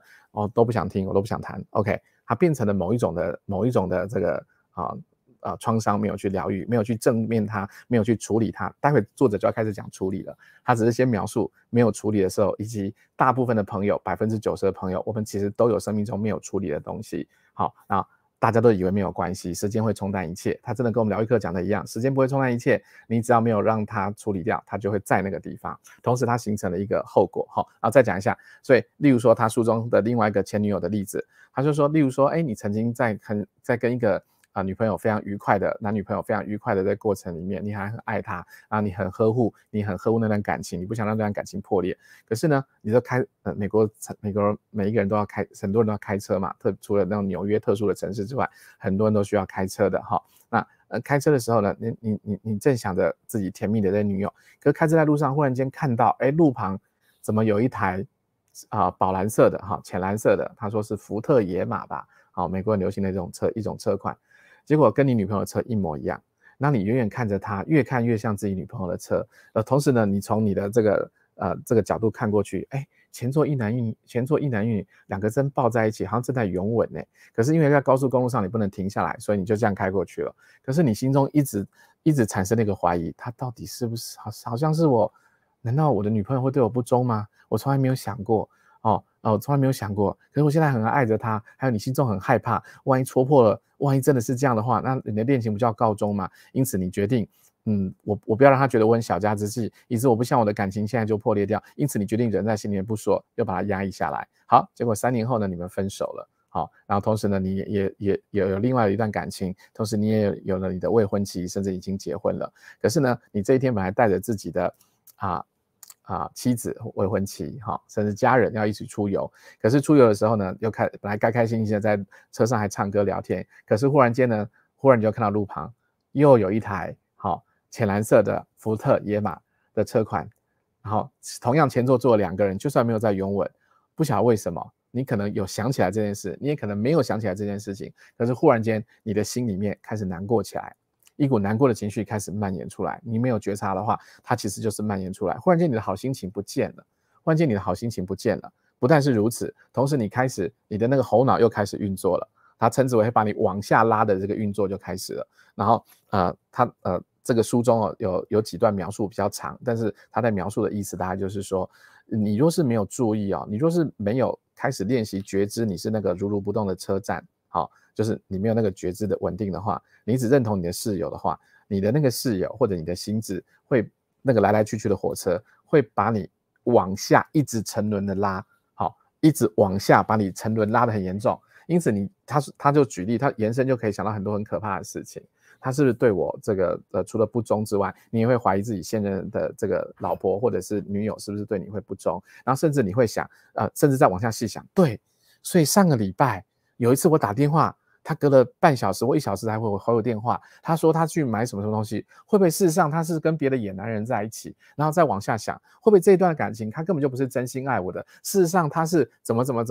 样好事实上它根本就是贪图我的某些东西，所以你的头脑所以可以衍生出以及计算推理出，就跟一个负面 AI 一样，可以找出一大堆你的猜想，然后跟臆想的这些东西，然后让你进入这个万劫不复的那个地步。或简单的说，就是让你远离你的觉知，然后让你进入那个故事的情节，然后这个无限的这个蔓延，然后跟扩展。结果这个作者说，所以他说这个东西其实它影响很大，所以他在这个章节他用了一个比喻，他说这就很像你身心当中的刺。他说你就想象你的上臂你的左手上臂、右手上臂都好，你被一根针插在那个地方，一根刺插进去了，不论是吃什么东西的就是反正就是一根针、一根刺插在这个地方。他说一般我们有2个做法，很像骇客任务里面的吃掉红药丸还是蓝药丸。骇客任务里面比喻听说现在在网络上很流行比喻红药丸的意思是说叫做觉醒过来。他说一般永久的根觉之法是把它拔掉它。他说可是我们有更多的人会像刚才说的那个例子一样，我们很想要压下来，因为我们很怕说当面对质是不是这段感情就要破裂了，可是我情愿让自己舒服一点，所以我不要去面对这个东西，所以我就避开它。可是他说你一旦避开它之后呢，你这个避开它不但没有避开它，你只要采取2号策略的时候，基本上你的生命的重心整个就跑偏了，因为你就会开始以它为中心。什么意思？他说例如说你这边插了一根这个东西，对不对？好，所以这时候若是你要运动的时候会怎么样？我不能用右手了，我变成要用左手去，要不然我右手会痛。好了，那今天呢，你要出游去玩的时候，你就会注意说，我这边有一根刺，所以我为了这个方法，为了让这个刺不要让别人碰到它，以及不要让我自己不小心撞到它，因此呢，我外面要用很大的一个什么包装把它装起来。然后之后呢，这个包装呢要移动方便起见，我要加入很多的这些包装。好了，变成我开车的时候，我选的车款要注意，这个车呢右手边要宽一点，要宽敞一点，因为副驾不能坐人，要不然它会撞到我的这个东西。然后接着我做，不论我吃食衣住行娱乐，我都要考虑什么东西，都要顾及到小心不要碰到这个伤口。你有意无意情况之下，为了怕这个痛，所以你都要考虑这个东西。就好像你有某一颗牙疼，不论是左上方、右下方哪边，你就会知道刚刚好，因为看我前阵子拔一颗牙，所以会变成说我有大概10天的时间，我不能够用右边这个地方去吃饭一样。所以事实上，你所有这些动作，你反而会以它为中心，形成一套新的生活方式。可是生活方式是不但是非常非常没有效率的然后甚至有点可笑，它会形成你的一个重心点，然后因此它导致很多在顺流情况底下你应该去做的事情，你反而不敢做它。所以呢，根本知道呢，一定要做我们待会要说的，拔掉它，而不是这个躲开它。可是偏偏就有很多人不愿意面对这样的东西，以及呢，因为没有这样子的概念，就很像没有疗愈课的概念一样，导致他什么？导致他就让时间冲淡一切吧，没有这个冲淡。好，所以这些刺呢，就是我们刚才所比喻的这个夜行。这个作者他先采用了这个他说这是印度印度修行系统的说法，他说称这个东西叫做夜行。夜行是什么？是一种未完成的能量形态。我知道在心理学里面的完形治疗也有这样子的这个概念，所以我觉得真的是古今英雄所见略同。大家在灵性领域或心灵领域成长上，实际上所追求的这些境界，这当中就会觉察以及看到这个东西。那你看未完成的能量形态，就是刚才说的，我的一段感情没有表达完，我的一个东西其实没有抒发完，我的一个担心其实没有去处理压下来。我对女友的这些怀疑，我没有去澄清，没有去让她经过，很想要不要看她，不要看那个刺，不要看那个东西。未完成的能量形态，他形容说，它就会变成像一颗一颗带壳的东西，阻塞在你的体内脉轮中心、脉轮管道这些能量管道的中间里面，因此让这些能量没有办法顺畅的进来。你就想象是水管里面被放了很多像贝壳一样蛤蜊一样硬壳的东西，然后丢了一切东西在这个地方，因此当这个能量进来的过程里面，这个管道被做了很多的扭曲，甚至做了严重的阻塞。OK， 所以这时候你要接收什么宇宙的能量，让自己的频率高起来，通通会在这个过程中，就像一层又一层的滤镜滤网一样，然后让这个能量受到阻塞。好，所以再来呢，我们就发现他说的夜行呢，跟这个我们之前这早10年前，早10几年前就成名了，我记得在中兴创始之初15年前，那时候我们就有张德芬姐来办这本书的这个分享，一个新世界，然后以及当下的力量。当下力量的说法则是痛苦之声。我们来看看痛苦之声当时候 Agortolic 它的定义是什么？他说，一个人内在从过去积累下来的旧情绪伤，这些情绪伤一直像包袱一样跟着人的能量场。那我记得 Alcoholic 他还有后来在得分的书里面也引用了这个概念，在未知的自己遇见未知的自己里面应用了。他痛苦之声还画了很多的这个一张图，悲伤会卡在哪里，愧疚卡在哪里，这个相对应的这个身心对照的这个部分。所以也跟路易斯黑女士所说的那个身心对照表一样，什么地方疼痛其实代表你某一种负面的内在情绪，然后没有去经过这个处理。所以大家会发现他们都强调了这个东西，你生命中要做这样子的这个清理，不论你称之为它叫做疗愈或是什么。那这个麦可辛格先生呢，他说这个东西在我们中国称之为气，然后呢在这个印度里面呢称之为Shakti 要称之为 Shakti，生命能量一股力量，一股生命原始的力量，能量的意思。然后在西方西方圣经我比较不懂，他说被称之为圣灵被称之为圣灵气一种生命能量的这个卡住，所以他说的这个处理呢，那指的是这个东西。好，那所以呢，接下来就要再来用到了这个这个电影的这个比喻了。所以呢，我们说其实在早期在奥修的这个心法练习里面，有很多都告诉你说，人间就太入戏了，所以你一定要本来在看着电影，本来很入戏，跟着剧中的情节是这么的入戏，所以他告诉你说，要脱离的时候要怎么样？要开始，本来你自己是剧中的演员，不论在演罗密欧与朱丽叶，还是现在在演一个不可能的任务的这个谍报片，你现在要开始从本来你是入戏到你就是画面中的 Tom Cruise 或是里面的黑寡妇，你现在呢告诉自己等一下，然后往后退一步，让自己退回观众席的角度，看着台面上的这个电影，看着台面上的这个电影，然后知道说，所以他常常形容说，你现在面对着前面的人，可是你想象自己退一步，想象自己像是一个无人机以前没有无人机的概念，现在有了。你想象自己变成一台无人机，在自己的脑勺的这个后上方，有点像濒死经验一样，你的灵魂飘起来了，看着你自己现在在干什么，看着你现在自己在跟别人吵架，然后这个人为什么会这样子说话呀？然后这个人现在在干什么？他好难过，然后他很开心，还是他很快乐，还是他很怎么样？你开始看着自己，在观察着那个自己。简单的说呢，他从这个地方开始带出，我们是那个观察者，你一定要从自己是那个体验者入戏的那个人，然后抽出来，然后变成了这个观察者这样子的这个角色，变成这个观察者的角色。那么这个是开始我们要解决所有事情刚才说了，开始要讲他最重要的2个心法了我们即将要开始了。那甚至以前的某些课里面还告诉你说，不止拉出来变成观众席呢，你还可以再往后退呢，退出跑到这个戏院外面然后来看着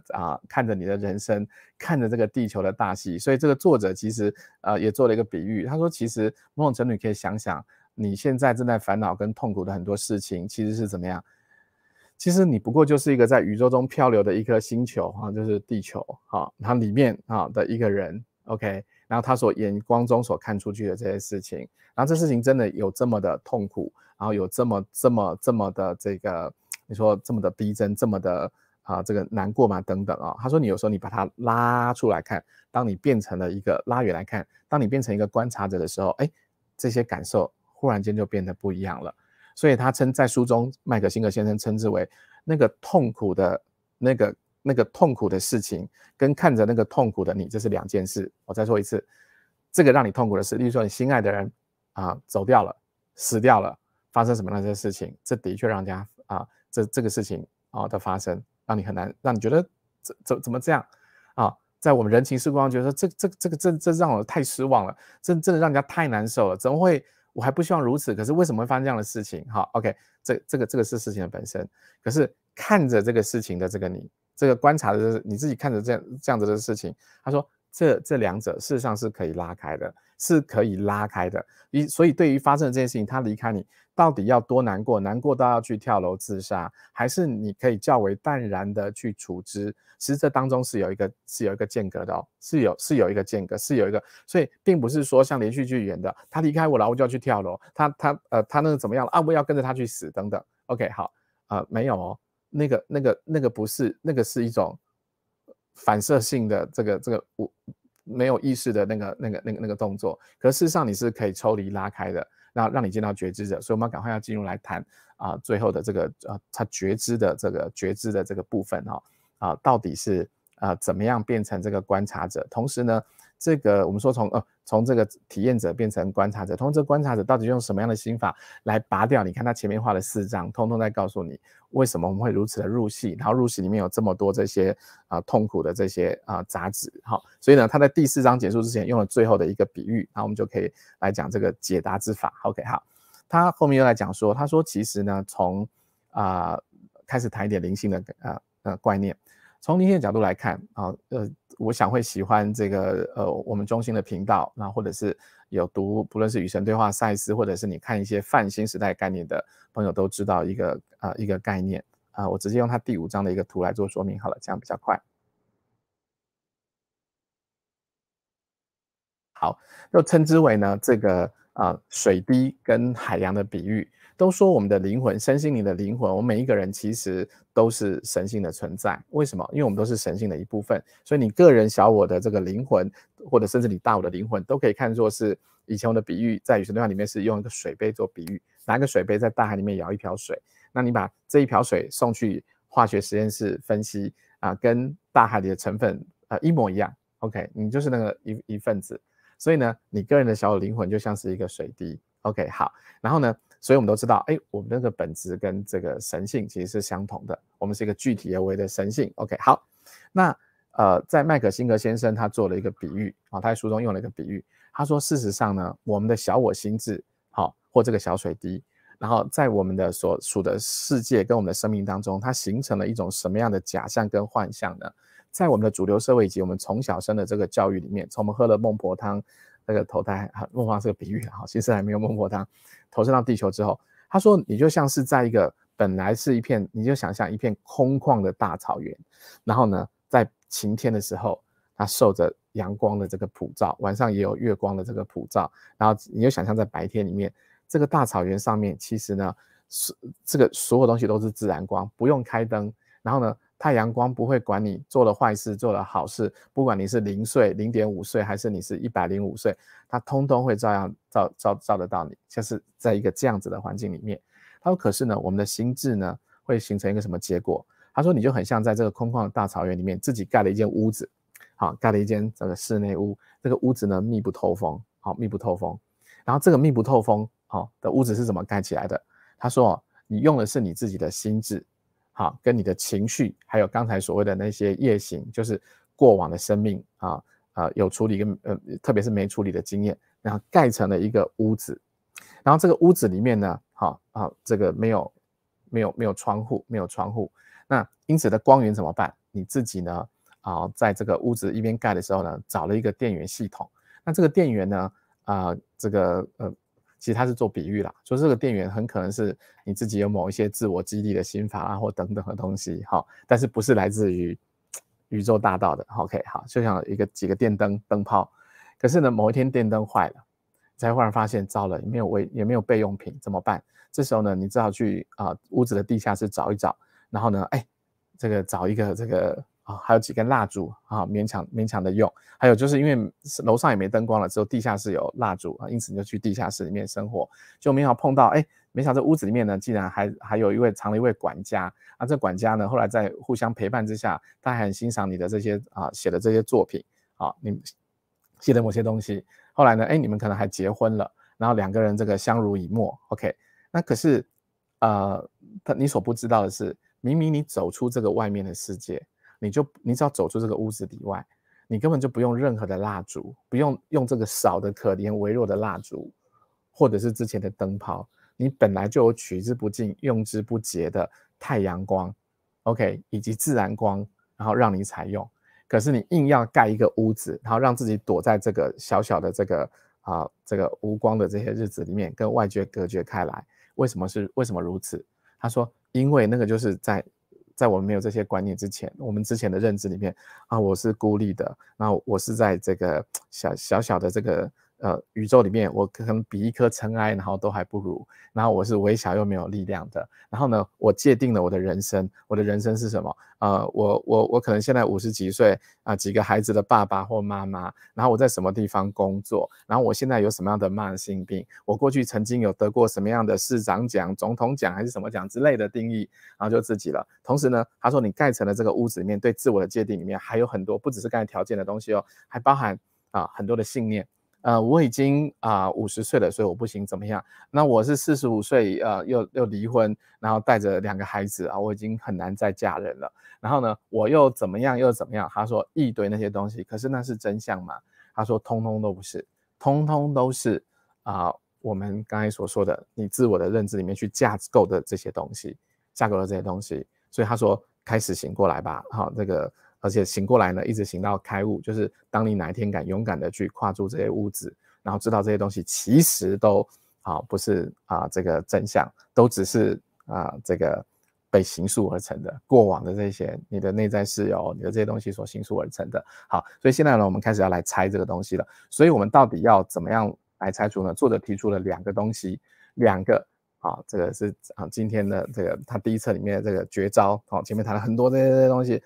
那留下了一些线索，然后现在开始要帮大家拆解。那他最重要的，让过去的这些痛苦以及这些固执的执着的这些念头，怎么样去拿掉然后这个拿掉的这个关键的两大心法。第一个东西就是要告诉大家，就是呢。这些第一个就是叫做情绪的这个能量的这个流动，能量这个流动。他说我们很多人为什么刚才我们回到这张图，为什么呢？刺不敢拔掉它？因为为什么不把它拔掉它？因为怕痛嘛，因为就像打针一样看牙一样痛所以能够拖就拖着。那事实上他告诉你说，其实这个流经它让这个刺呢拔走让这些未疗愈的伤哪怕你有很多的旧伤，你说我活了50、60岁都没有这些概念，我的生命已经伤痕累累了，怎么办？一堆的东西，他告诉你说，就是只要你有这个意愿，你告诉自己说，我现在愿意去我愿意让自己醒过来，我愿意去开始做生命的这个转变，所以意愿真的是最重要的，真的是天助自助者。然后他说，就让那个痛苦的事情让它浮现出来。这个浮现甚至不用刻意的，因为只要你身上有一颗刺，你在日常生活当中，你只要一转身碰到某些情境，一定会有些事情，就像踩到你的地雷一样，让你去感受到那根针的存在。只是以前你用包装，更多的包装，不断的想去掩饰这个伤口，不断的想要告诉自己说不要碰它，不要碰它，反正只要不碰它，我其他事情都很好。你就要利用任何情境的机会，所以为什么说痛苦？碰到一些让你感觉痛苦的事情，踩到地雷，反而是一个觉醒的好时机麦克辛格先生说一样的事情，当那些痛苦浮现的时候，不要避开它，最好的一招是什么？就是真的是正面的面对它，然后去感受它。他说例如说刚才那个看到女友跟可能怀疑女友在跟别人在那个车上的那个事情，因此你浮起了很多的这些猜忌很多的这个对女友的不忠诚、不信任等等，不管那是事实还不是事实，你就看着它，就让那个东西浮现。可是浮现的时候，并不是我们说的让它向下沉沦，做脑袋很多很多的那些联想，不是，而是你就看着，你就承认自己对我有这个负面的这个念头，然后这个感觉让自己真的很不舒服。可是不要忘了，让你自己一定要维持的这个书很重要的一个点，你要从体验者变成觉知者，因此你要做。他称之为你要坐稳你的觉知之心，坐在你觉知之心的位置上，然后看着自己，我现在好痛我现在心好不舒服我现在心揪成一团，或我的心像有火烧，我的嫉妒之心就像有火烧一样。他说对，这个东西的确没有办法让你很舒服，像吃糖果吃冰淇淋一样那么舒服的过去。他说可是反而这个痛一下，反而是让它最快的方法，让它最快流过去的方式。承认它的存在，然后让这个负面不舒服的能量让你从你身上流过去，然后它就过去了。我就发现这个跟我们之前介绍萨古鲁老师或是等等的许多人许多修行介绍的方法其实是非常像，非常简单。他也没有叫你去排列，没有叫你去算牌，没有叫你去干嘛。他甚至告诉你说麦克辛格先生他的体验是差不多的。他说他发现这是最快的方法，就让自己这个东西就让它流过，就让自己去经历那个痛苦的部分，然后但是只是只告自己说，哎，这个保持了觉知的部分。那有朋友就会说到，他书中以及后来就有人会问到，没有办法啊，我想到我的这个前女友背叛我，暗中跟别人在一起，我前男友这个暗中劈腿等等，我就是很气，我就是很怎么样，他就是倒我的债，就是我就是这个没有办法一下子拉扯。他说没关系，好，那你就保持着觉知，一次不行，好，那就承认自己不行下次再来，下次碰到时，然后再看着他，好，或者是明天静坐的时候呢，这个东西自然浮现上来的时候，然后就去看着他，让他经历过，让这个情绪能量流过你的心里面，经验它一次，它反而就能够过去了。反而在这个能量上面，其实它反而就能够过去了。OK， 所以呢，告诉大家，拔到痛的方法，竟然是就是面对那个痛，好，就是面对那个痛，好，非常非常的简单，然后而直接。然后再来就是他后来开始第5章开始谈的另外的这些心法是什么呢？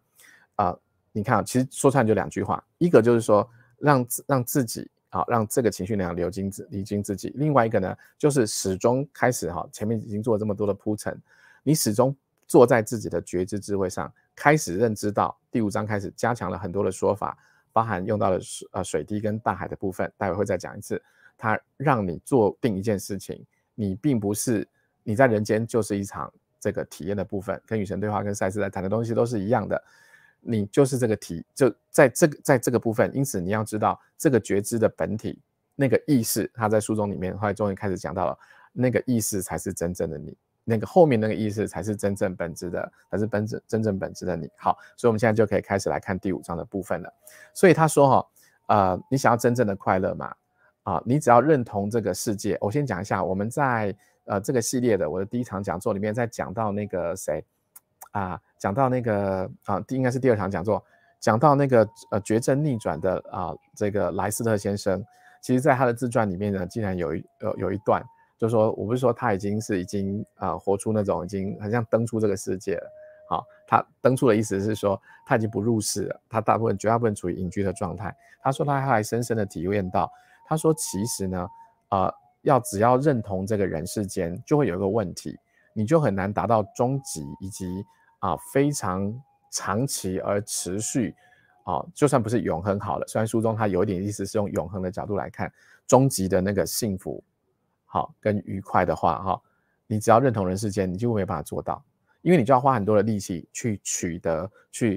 拿到人世间认同的很多的东西，认同的成功、财富、幸福、美满，它都像是有些标准，你要很努力的去求得。所以当你还没有奋斗拿到的时候呢，你会觉得好累，要努力去争取到了之后呢我终于嫁给我想要的人了，我娶到我想要的人了，你又要花很大的力气，怕他会不会离开我，会不会我年老色衰了，或会不会什么东西他不高兴了，会不会我们两个又吵架了，我们两个发展的进度不一样了，所以我们两个又分开了。所以没拿到的时候你很辛苦奋斗，拿到之后呢你又很担心他会失去。所以呢这个莱斯特利文森先生他的体验是说，他说所以他觉得你一定要把自己摆到认同到看到自己的真正的你的本来面目，真正的本来的面目，让你能够随时这个登入又登出，能够看到，能够在更高的一个角度看到自己的本质是什么时候，你才能够面对人世间许许多多全球暖化，那很多这个无常的变化等等，你才能够还是保持内心基本的这个平静然后跟喜悦。结果呢麦克辛格先生他最后一个章节他提出非常类似的这个东西。好，我们来看他最后这个章节他提出了为什么要保持在这个层面。我们先来看一下他提出了几个这个观点所以说什么活在当下啦等等，包含所以他最后提出的结论包含活在当下、臣服等等，都需要我们今天前面谈的这些以及现在最后一章谈的这最后的这1-2个注意点。就是在最后的这个章节呢，他开始告诉你说，站在觉知的情况之下，以及等于是帮我们前面2套系统做一个总结。所以他这部分呢，竟然还谈到了这个道，我们中国人的道。他说我们中国那个道里面有谈到那个阴阳平衡之道。他说呢，为什么原来我们传统的系统就是自由的手排驾驶，它的有几个根本的这些问题，一定比不上我们电动自动驾驶系统。他现在开始准备做结论了告诉你说一定要走向这条路。他说呢，我们都玩过这种钟摆的东西，你都知道，你把这个我们看画面上这颗球，红色的这个球，你把它往右边拉30度，或者把它拉得再高45度好了，你只要把它放开，这个球会怎么样？它有一股作用力，会一直要用力往另外一端，也是30度、45度，然后荡过去，然后呢，接着还要荡回来，然后一直到它能量这个变小为止。所以它称之为，只要你的人生它现在我们开始进入讲这个沉浮顺流的这个对比，你只要呢不走沉浮顺流之道，你一直很想开你的自排车的话，最后还是会告诉大家，不是说你自己控制跟喜爱不行这个我待会最后会在一定会再加强，但是我先讲它这个最重要的这个点只是告诉大家会有一些但书，可能会有人觉得说真的都可以完全放手吗？我们待会再谈，我们现在先来看这个部分。他说呢，你只要有这个你执着一定非得要30度或35度，刚才说的那个屋子的那个限制，你只限制自己在这个框架里面的时候，它一定有个反作用力很大的要把你拉向另外一边，然后荡到那边去之后呢，它又要这个荡回来。那你有没有发现，只要这个东西它就在物理学上它就有个向量的一个动量，一个角动量，那这个动量在这个摆荡的这个过程当中，它每一个东西都很耗力气，包含你刚才在想那些东西，包含你要避开那根针，不要碰到它，然后包含你在猜忌你的前女友，他说任何这些念头，其实它通通都在消耗你内在的能量，然后不但消耗的内在能量，还卡住你的能量系统，让你能量中心那个要内心生出来的力量，跟老天爷宇宙接起来的力量接不进来。或接进来之后变得水源枯竭，这样很可怜的状态。所以他说任何这种东西其实它都非常非常的费力。他说你想象这个球从这边摆荡到这边，再从这边摆荡到这边的这个力量，就要把这些动量省下来，让你专注的活在当下。他说那会有多好，让你直接就朝着事物的中心点，然后直线这样去做那有多好。那这个地方呢，他谈了几个这个概念，就是说，他说其实这就是中国的那个道阴阳的那个部分。他说呢，最好的方式呢是你要稳居中心。然后呢，他说他做了一个比喻，他说就好像这个帆船。他说呢，玩过帆船的朋友都知道，他说这个帆船我在我们华人世界上玩帆船比较少。您这样在大海当中，这个帆船他说人为什么不要走极端？为什么要学这个东方的这个道家的观念？他说这个帆船是这样的，要控制的你完全正对的风，那个风太大的时候不行，这个帆会被吹翻。然后但是这个帆呢，假如完全跟风呢又呈现刚好某一种的直角角度的时候，这又借不到那个风的力量，船也不会动。那所以呢，完全跟那个风对抗的时候呢，它风力太大，这个船又被推翻。因此呢，玩这个帆船的朋友都知道这种控制风帆的朋友都知道，他说他要找到一个要顺着那个风的那个动态，然后呢，有经验的老手他会变成怎么样？他没有执着现在我的风帆一定要往右边往左边几度，而是看着那个风向，然后呢看着那个风向的感觉。他说要达到一种能量的甜蜜点，就是刚好借那个风，但这个风又不会太大，大到呢跟它直接对抗，把那个帆导致我的船整个翻掉，也不会跟这个风刚好成完全的平行，完全借不到这个风的力量而停在原地没有不会动。所以他说这种天人跟物合一的那种状态里面，我觉得可以称之为可能像我们所谓的心流或什么吧，但是作者形容说，他说他称之为入道，就进入那个道的那个状态里面，你跟这些东西它变成合一的这样子的境界跟状态里面。他说这个也是进入所谓顺流跟沉浮里面的很重要的里面的一种一种状态一种象征跟一种状态。然后我们再借用呢这个是我们应该是3年前那个很红的那个开启未来预言的这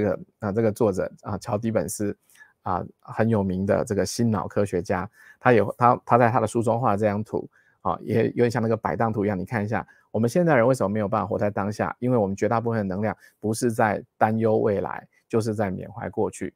在可惜过去怎么样什么东西怎么样这个麦克辛格先生说的非常非常类似的这些东西。那明明在当下有非常非常多的资讯，照零极限的说法，当下有上百万的资讯位元，可是事实上呢，我们用我们的脑袋去截取，只能截取到几百个位元的这些资讯而已。好，那所以呢这个要活在当下有什么好方法呢？这个就是作者这个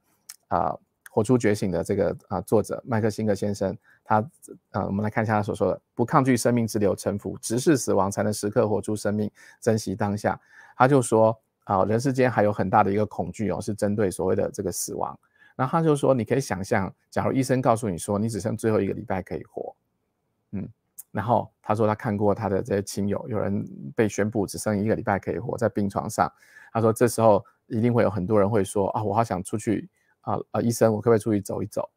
然后他说这时候哪怕外面在下雨，他都会觉得好想体会那个雨水的那种感觉跟滋味。好，但是以前会怎么样？以前你大概要躲雨，要赶快跑，这雨好讨厌。好，然后呢，他说假如你剩1个礼拜可以活，所以我来探望你的亲友，你会像人生最后一次碰到他一样，这时候你想赞美的，然后你想要道歉和解的，人之将死，其言也善，这时候你通通都会真诚的这个表达出来。所以他就说在我们人世间你好好的去面对，这个死亡，不要害怕去探讨死亡，反而死亡是一个倒过来可以让我们时刻活出生命，让我们懂得珍惜当下的一个很好的一个思维的一个模式好，这是他进一步再衍生出来的。然后再来呢，他后面又提了一个东西，最后他提到了这个水滴跟海洋的比喻，他书中用了三个句子。他说这个很像个体的意识的水滴回归那个大海，这个也很像自我掉入了那个大我，也很像这个个体进入了宇宙的合一。什么意思？他就说，所以在我们顺流成浮之前，或者说在顺流成浮的这个自动驾驶的时候，你非常重要的一个点，我们现在开始要呼应我们一开头讲的。你想想看你平常开车是这么专注的看着前面，还要打着排档控制方向盘，要打1圈半路边停车的话要倒回来打这个先打多少，然后慢慢的这个转方向盘。结果现在告诉你说，通通都不用，你手放开。好，你手放开，然后我们现在开始要讲那个如何臣服跟面对，开始用他第2册里面所谈到的一些臣服跟顺流，它到底是不是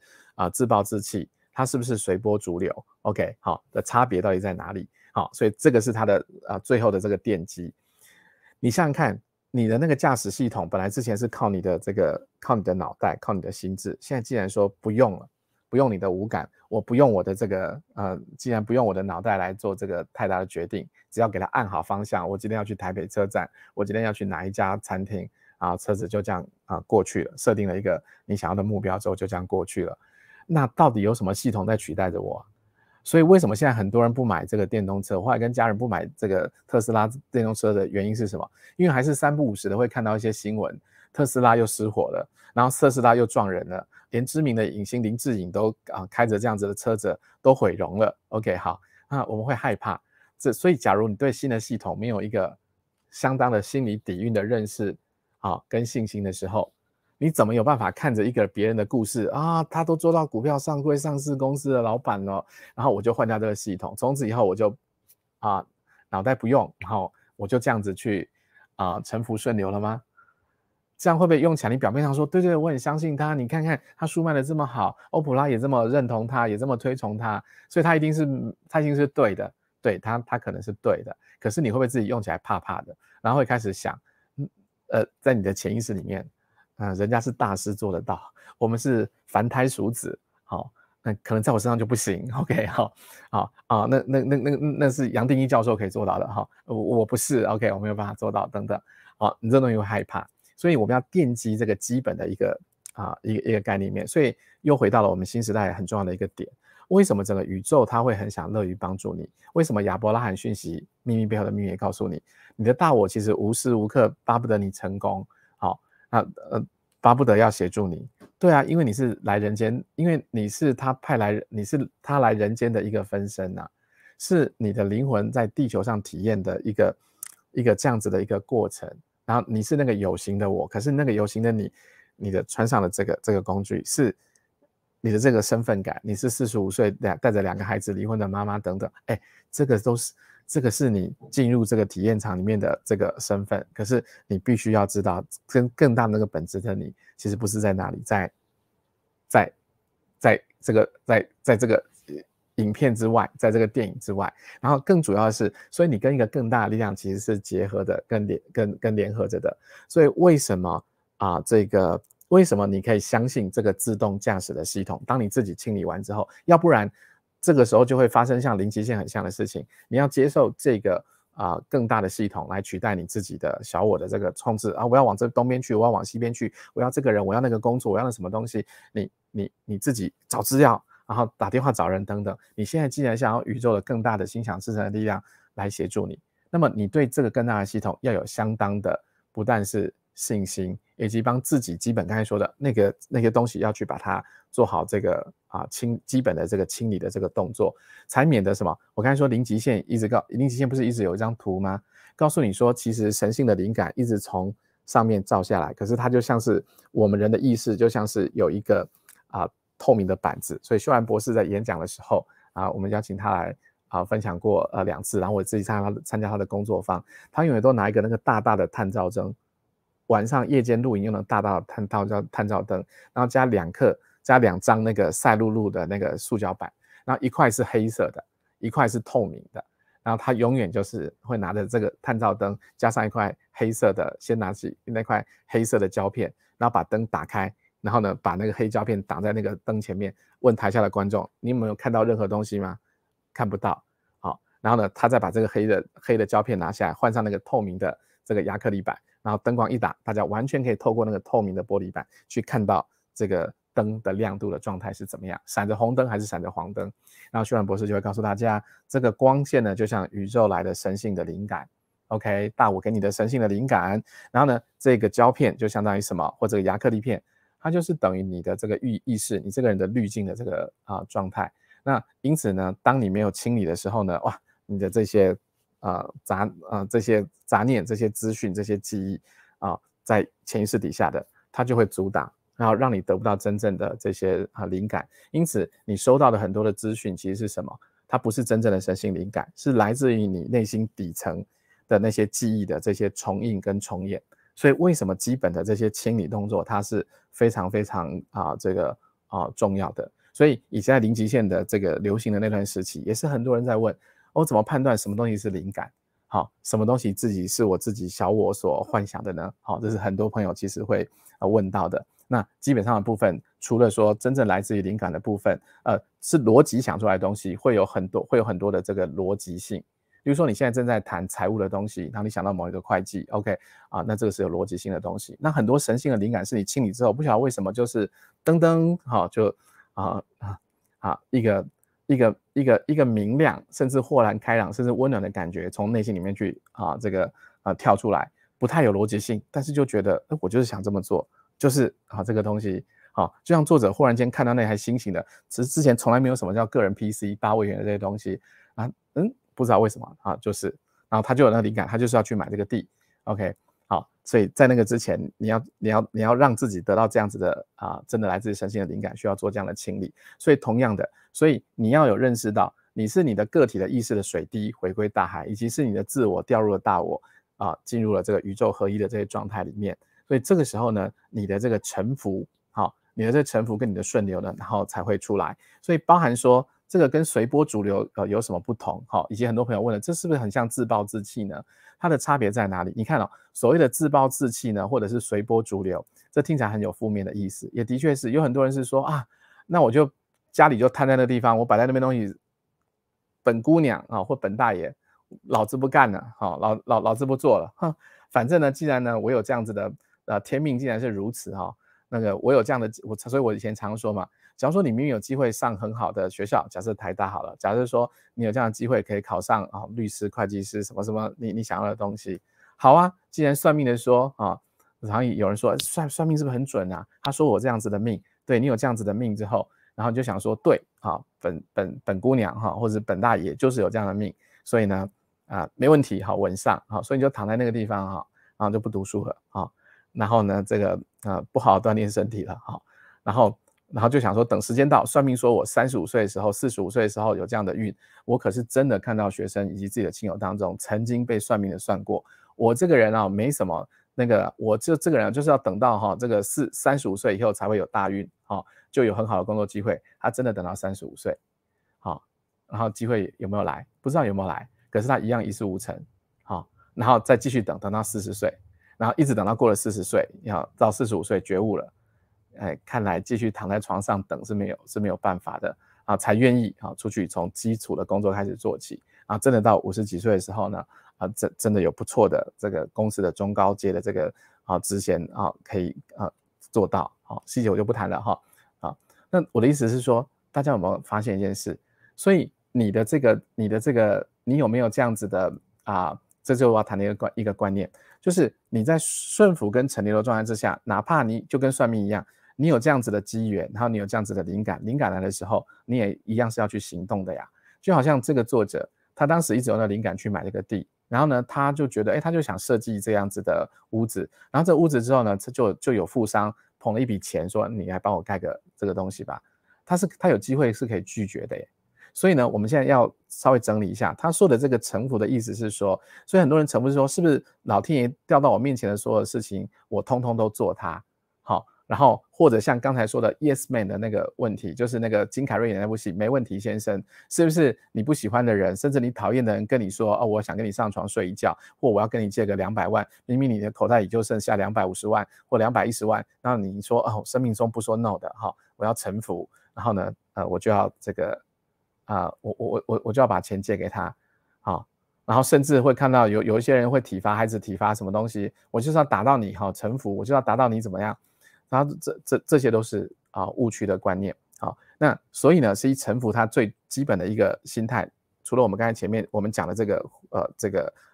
认识到宇宙的这个真相之外，其实臣服的意思是他在书中我觉得作者真的我个人体会的意思是，就是至少对任何到你眼前来的东西，不要急着立刻说 no，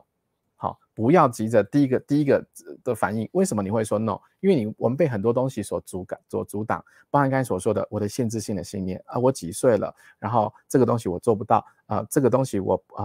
不太会，我就是做这个的那个跨出一点点我不会，就像被关在那个屋子里面，也像是自己设定了我的那个界限，也像是自己的执着跟自我信念上面的这些限制。所以臣服的意思是说，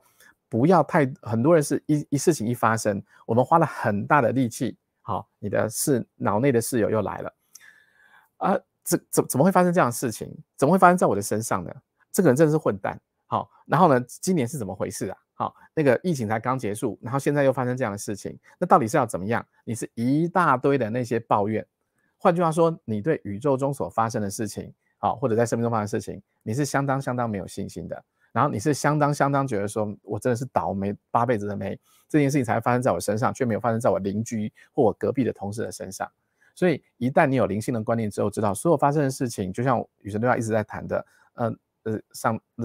神给你的东西只有送来的人只有天使，这虽然天使有穿不同的衣服，然后发生的事情通通都有礼物在背后。所以他所有的这个臣服的第一步是告诉你说，你先不用急着去排斥，然后去抱怨。OK， 好，这第一个动作。第二个动作就是我刚才讲的，当你这些事情发生在你眼前的时候，你一样得要用到你基本的这个判断。例如说他有机会人家请他盖房子，他还是得花心力，然后去帮对方盖房子对不对？不是躺在那边不动。所以呢，你一样去在灵感之下，然后呢，这个去从事，然后你所有应该去从事的这些相关的这些行动。所以呢，所谓的臣服，所谓的这个顺流臣服，他是抱着这样子的心态。而随波逐流比较像是什么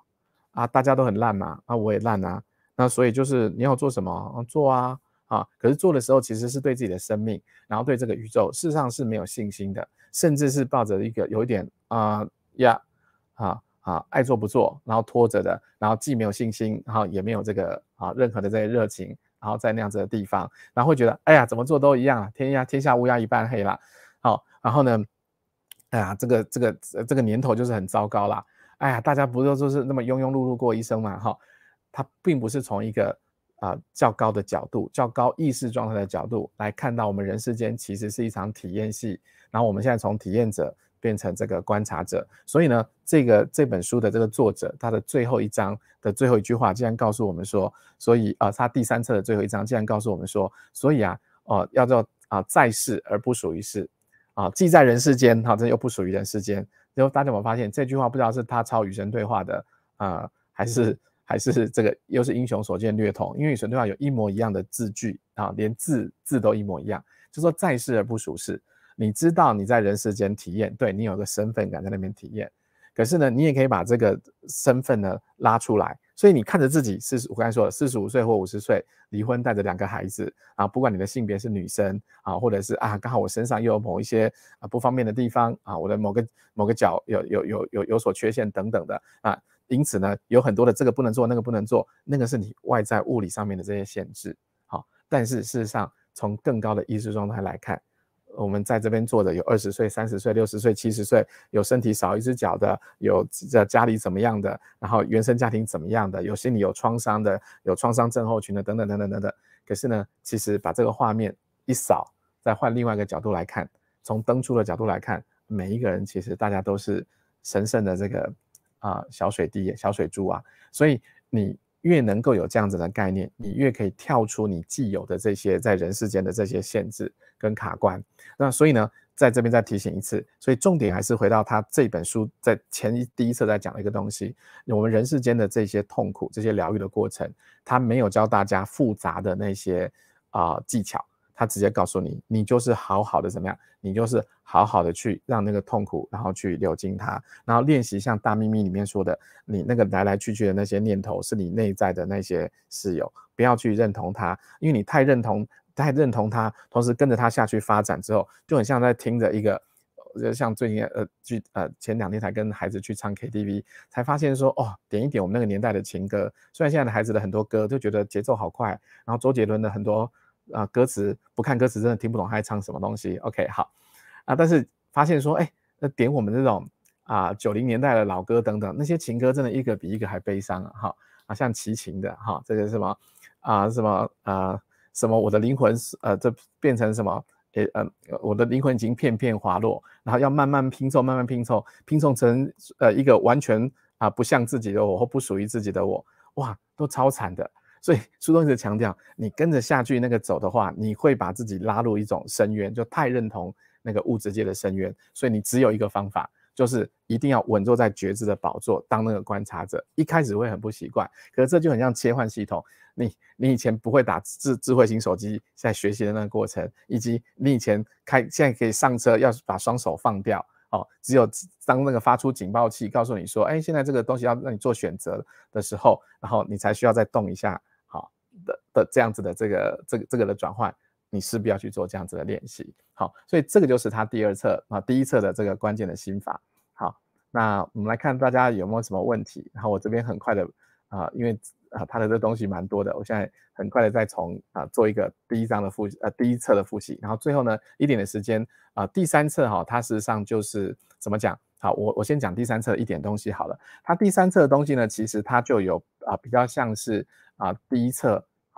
跟第2册的这些观念的这个延伸，然后他回答了一些朋友的问题，然后讲了一些技巧的东西。时间的关系，因为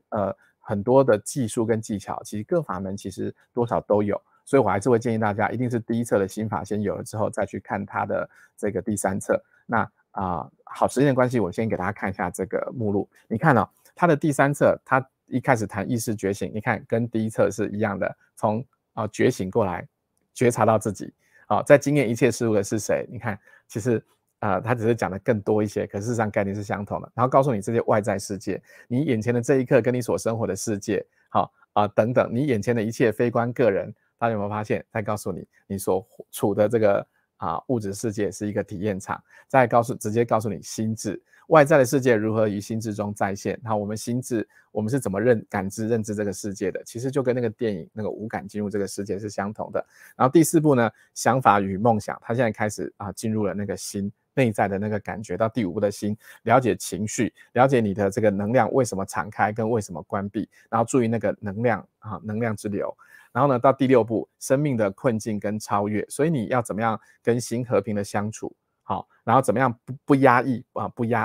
怎么样不压抑的让很多的能量然后去流动，然后所以到第7步这个就是沉浮跟顺流的这个更深的地方的技巧，释放自己的技巧，从小事开始练习放下过去静坐静心冥想的部分，处理更大的问题，然后过着接受的生活，意图的力量，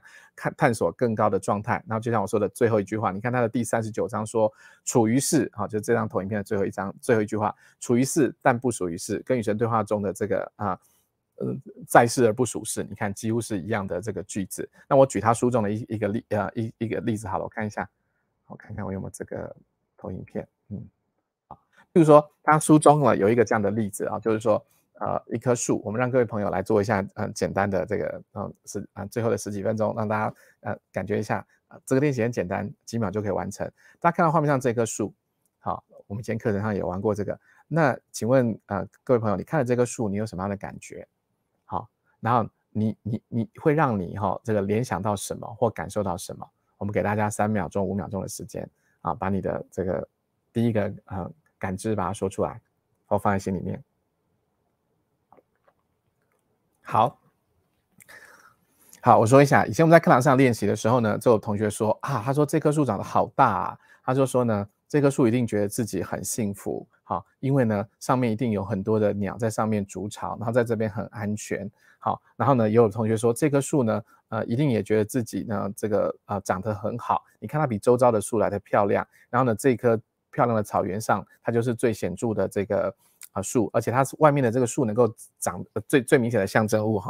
标志物在这个草地上，那它能够长这么大，代表它的根呢一定这个下面扎得很深，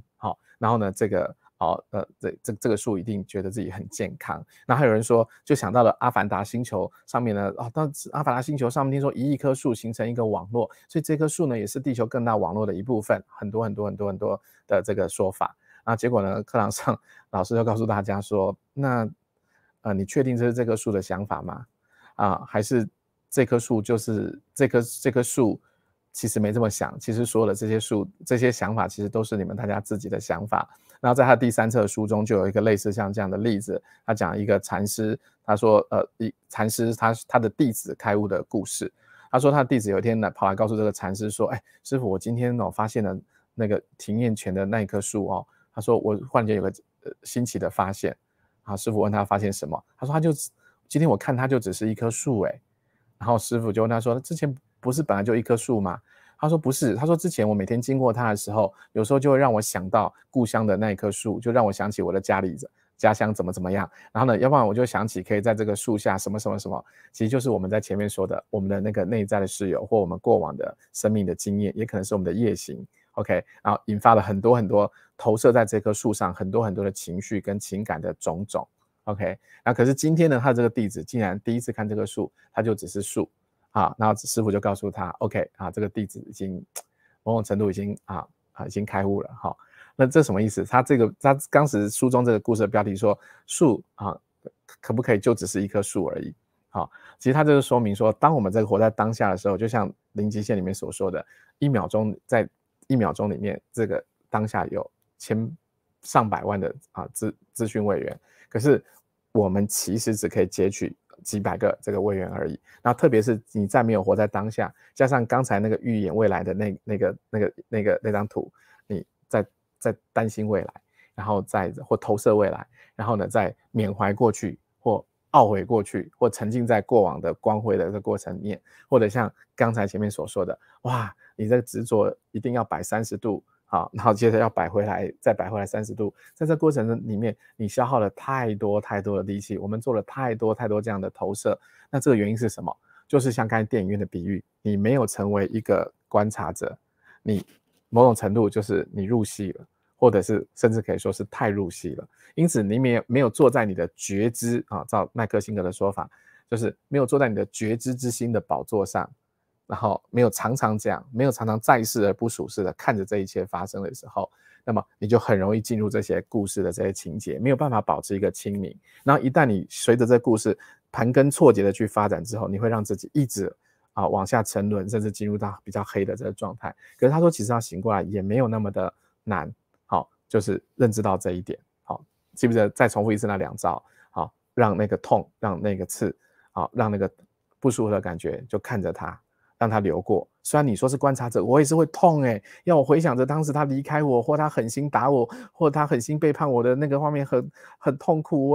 或者我爸妈抛弃我什么之类的，很痛很痛。对，你可能会哭，你可能会喊，但是继续就让它就这样过去，你一定要让这个地方过去。所以为什么疗愈课里面我说不同的派别分成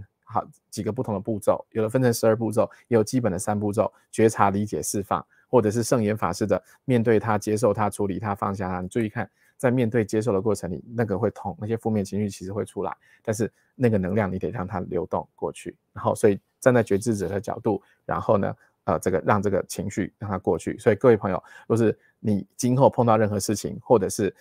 碰到事情发现踩到你的地雷了，不要急着生气，这时候代表惹到你的那个人或那件事情为你带来的礼物，麦克辛格先生说这就是清理的好时机 ，OK， 或者是有时候他说一旦你有这个清理的意愿，你会甚至你在静坐过程当中，你会浮现那些刚才说的夜行或者痛苦自身的东西，然后你也去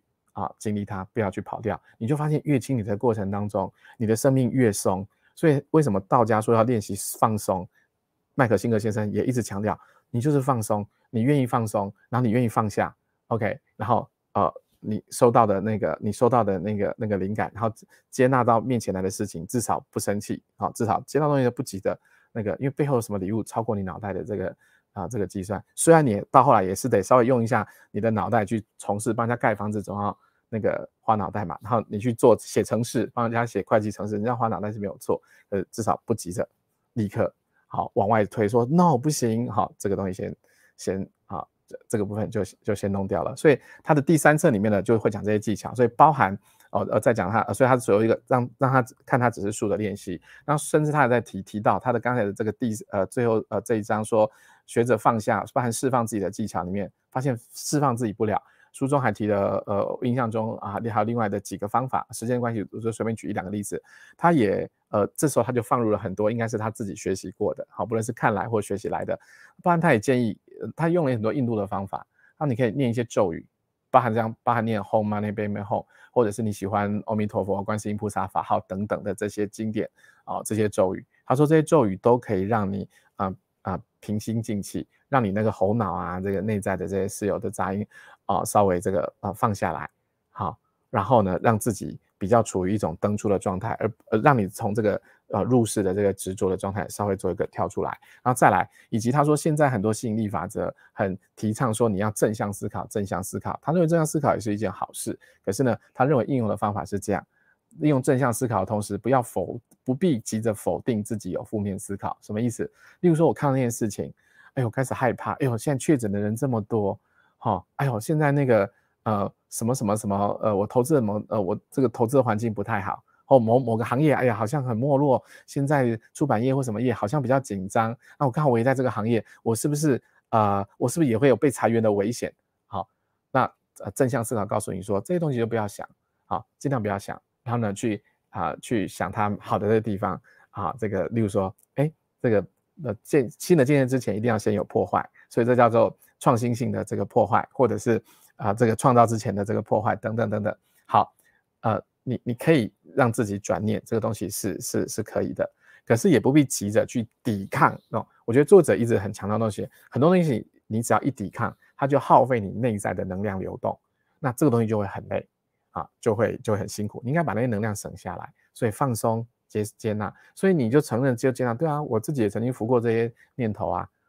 我自己也浮起了，对，我很担心我会被裁员这部分我会不会钱不够用，对，我承认但是其实你同样也去不论用其他的方式正向思考也可以去，可是就是不要急着说这个绝对不行，这个东西怎么样他说那这个东西你就没有抓到他的这个沉浮顺流的这个心法当中的一个点。好，所以他的第3步的部分就有很多这种可能大家常问的问题，然后所询问的这些相关的技巧，然后他的回答。好，所以呢讲到这边呢，我们就今天我来看一下大家有没有什么问题，要不然我就来做最后帮大家再做一个回复的总整理。声音有点小噻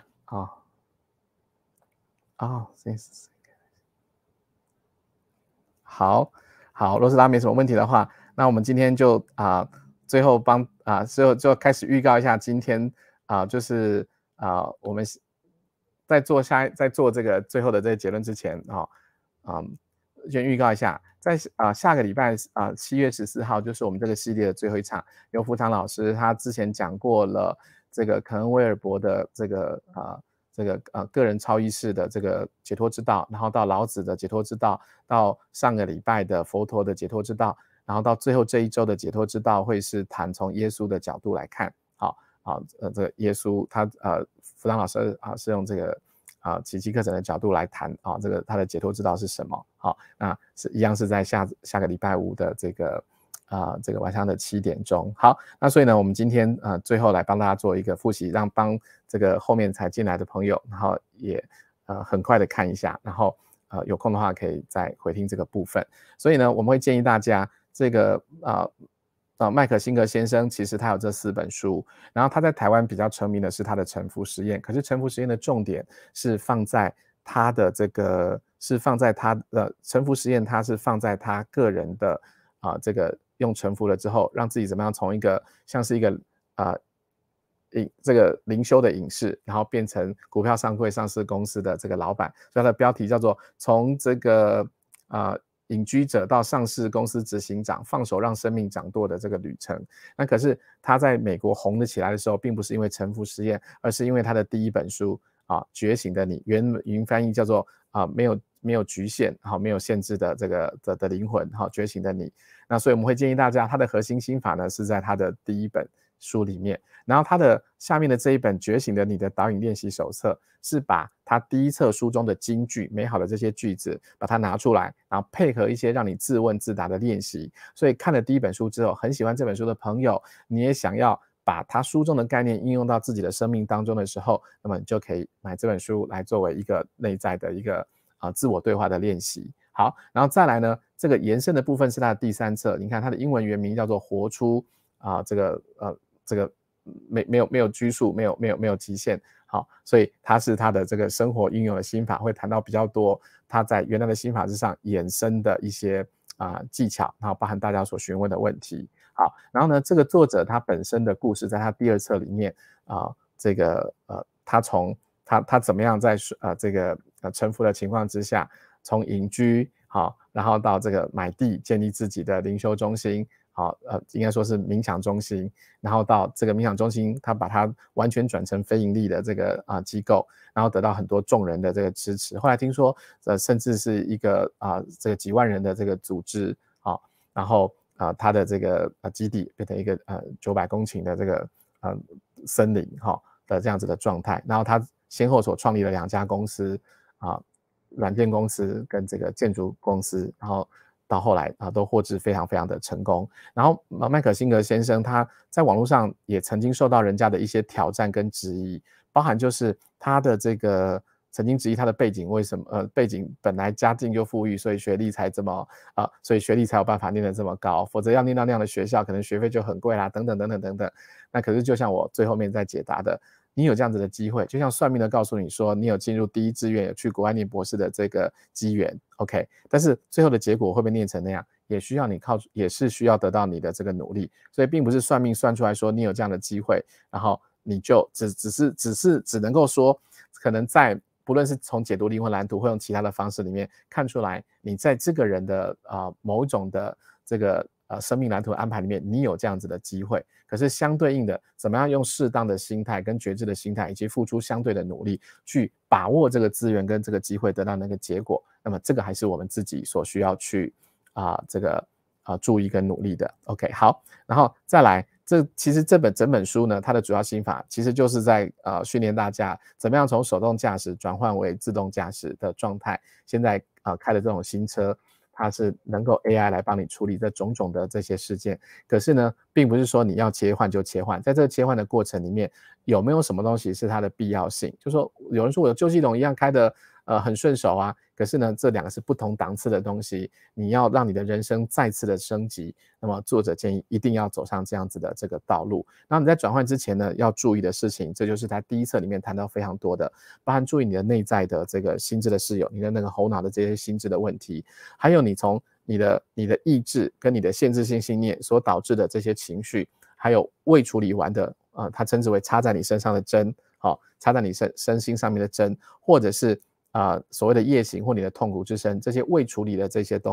未处理的这些情绪的这些伤痛，原来这个清洗也是你在接受神性的灵感，想要在顺流成佛之前，他也非常鼓励大家一定要好好去面对的。所以呢所以这个东西的形成，包含你小我的执着，然后以及小我的这些信念，然后以及小我对自己的这些看法，然后导致这些想法跟念头以意导气嘛，通通形成了一个一个的框框跟限制。所以他书中用了这个封闭的这些小屋，或者是刺在身上未处理的那个刺来做处理。然后呢，他第一册最重要的2大心法不论是要摆脱内在的室友，拔出了这些刺，或者让自己的能量能够畅通流畅起来，那非常重要的部分就是让那些痛苦，让那些之前为创伤，然后这个不顺畅卡住的这些能量，你就通通好好的去面对它。面对的过程里面，你可能会哭，你可能会痛，但是一定要让它去流经一次，这反而是最快的。你拖着为了去防避这根针，用了各种包装，去买各种新仪器，然后避开任何的东西，反而更耗费你很长的这个更多的生命能量跟更长的时间。这个在疗愈课我们讲过非常多，就是说你不去疗愈它，拖着它拖越久就变成蜂窝性组织炎，然后会让你这几年不论在有的是在情感上，有的在健康关系上，它会变成一个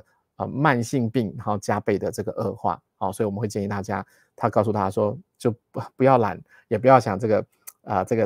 跳过这个步骤，反而直面它是最快的。只是这个过程中呢，一定要保持的一个站在你的觉知之心的这个位置上，一定要记得你不是那个来来去去的那个火车，你应该是如不动的那个火车站，或者是你就不是那个头脑不是你那个内在室友，不是你所以是你要看着这个你要看着它去。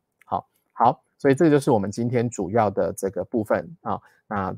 我们今天的分享呢就到这个地方。那欢迎大家呢下个礼拜5，然后就由福堂老师来进行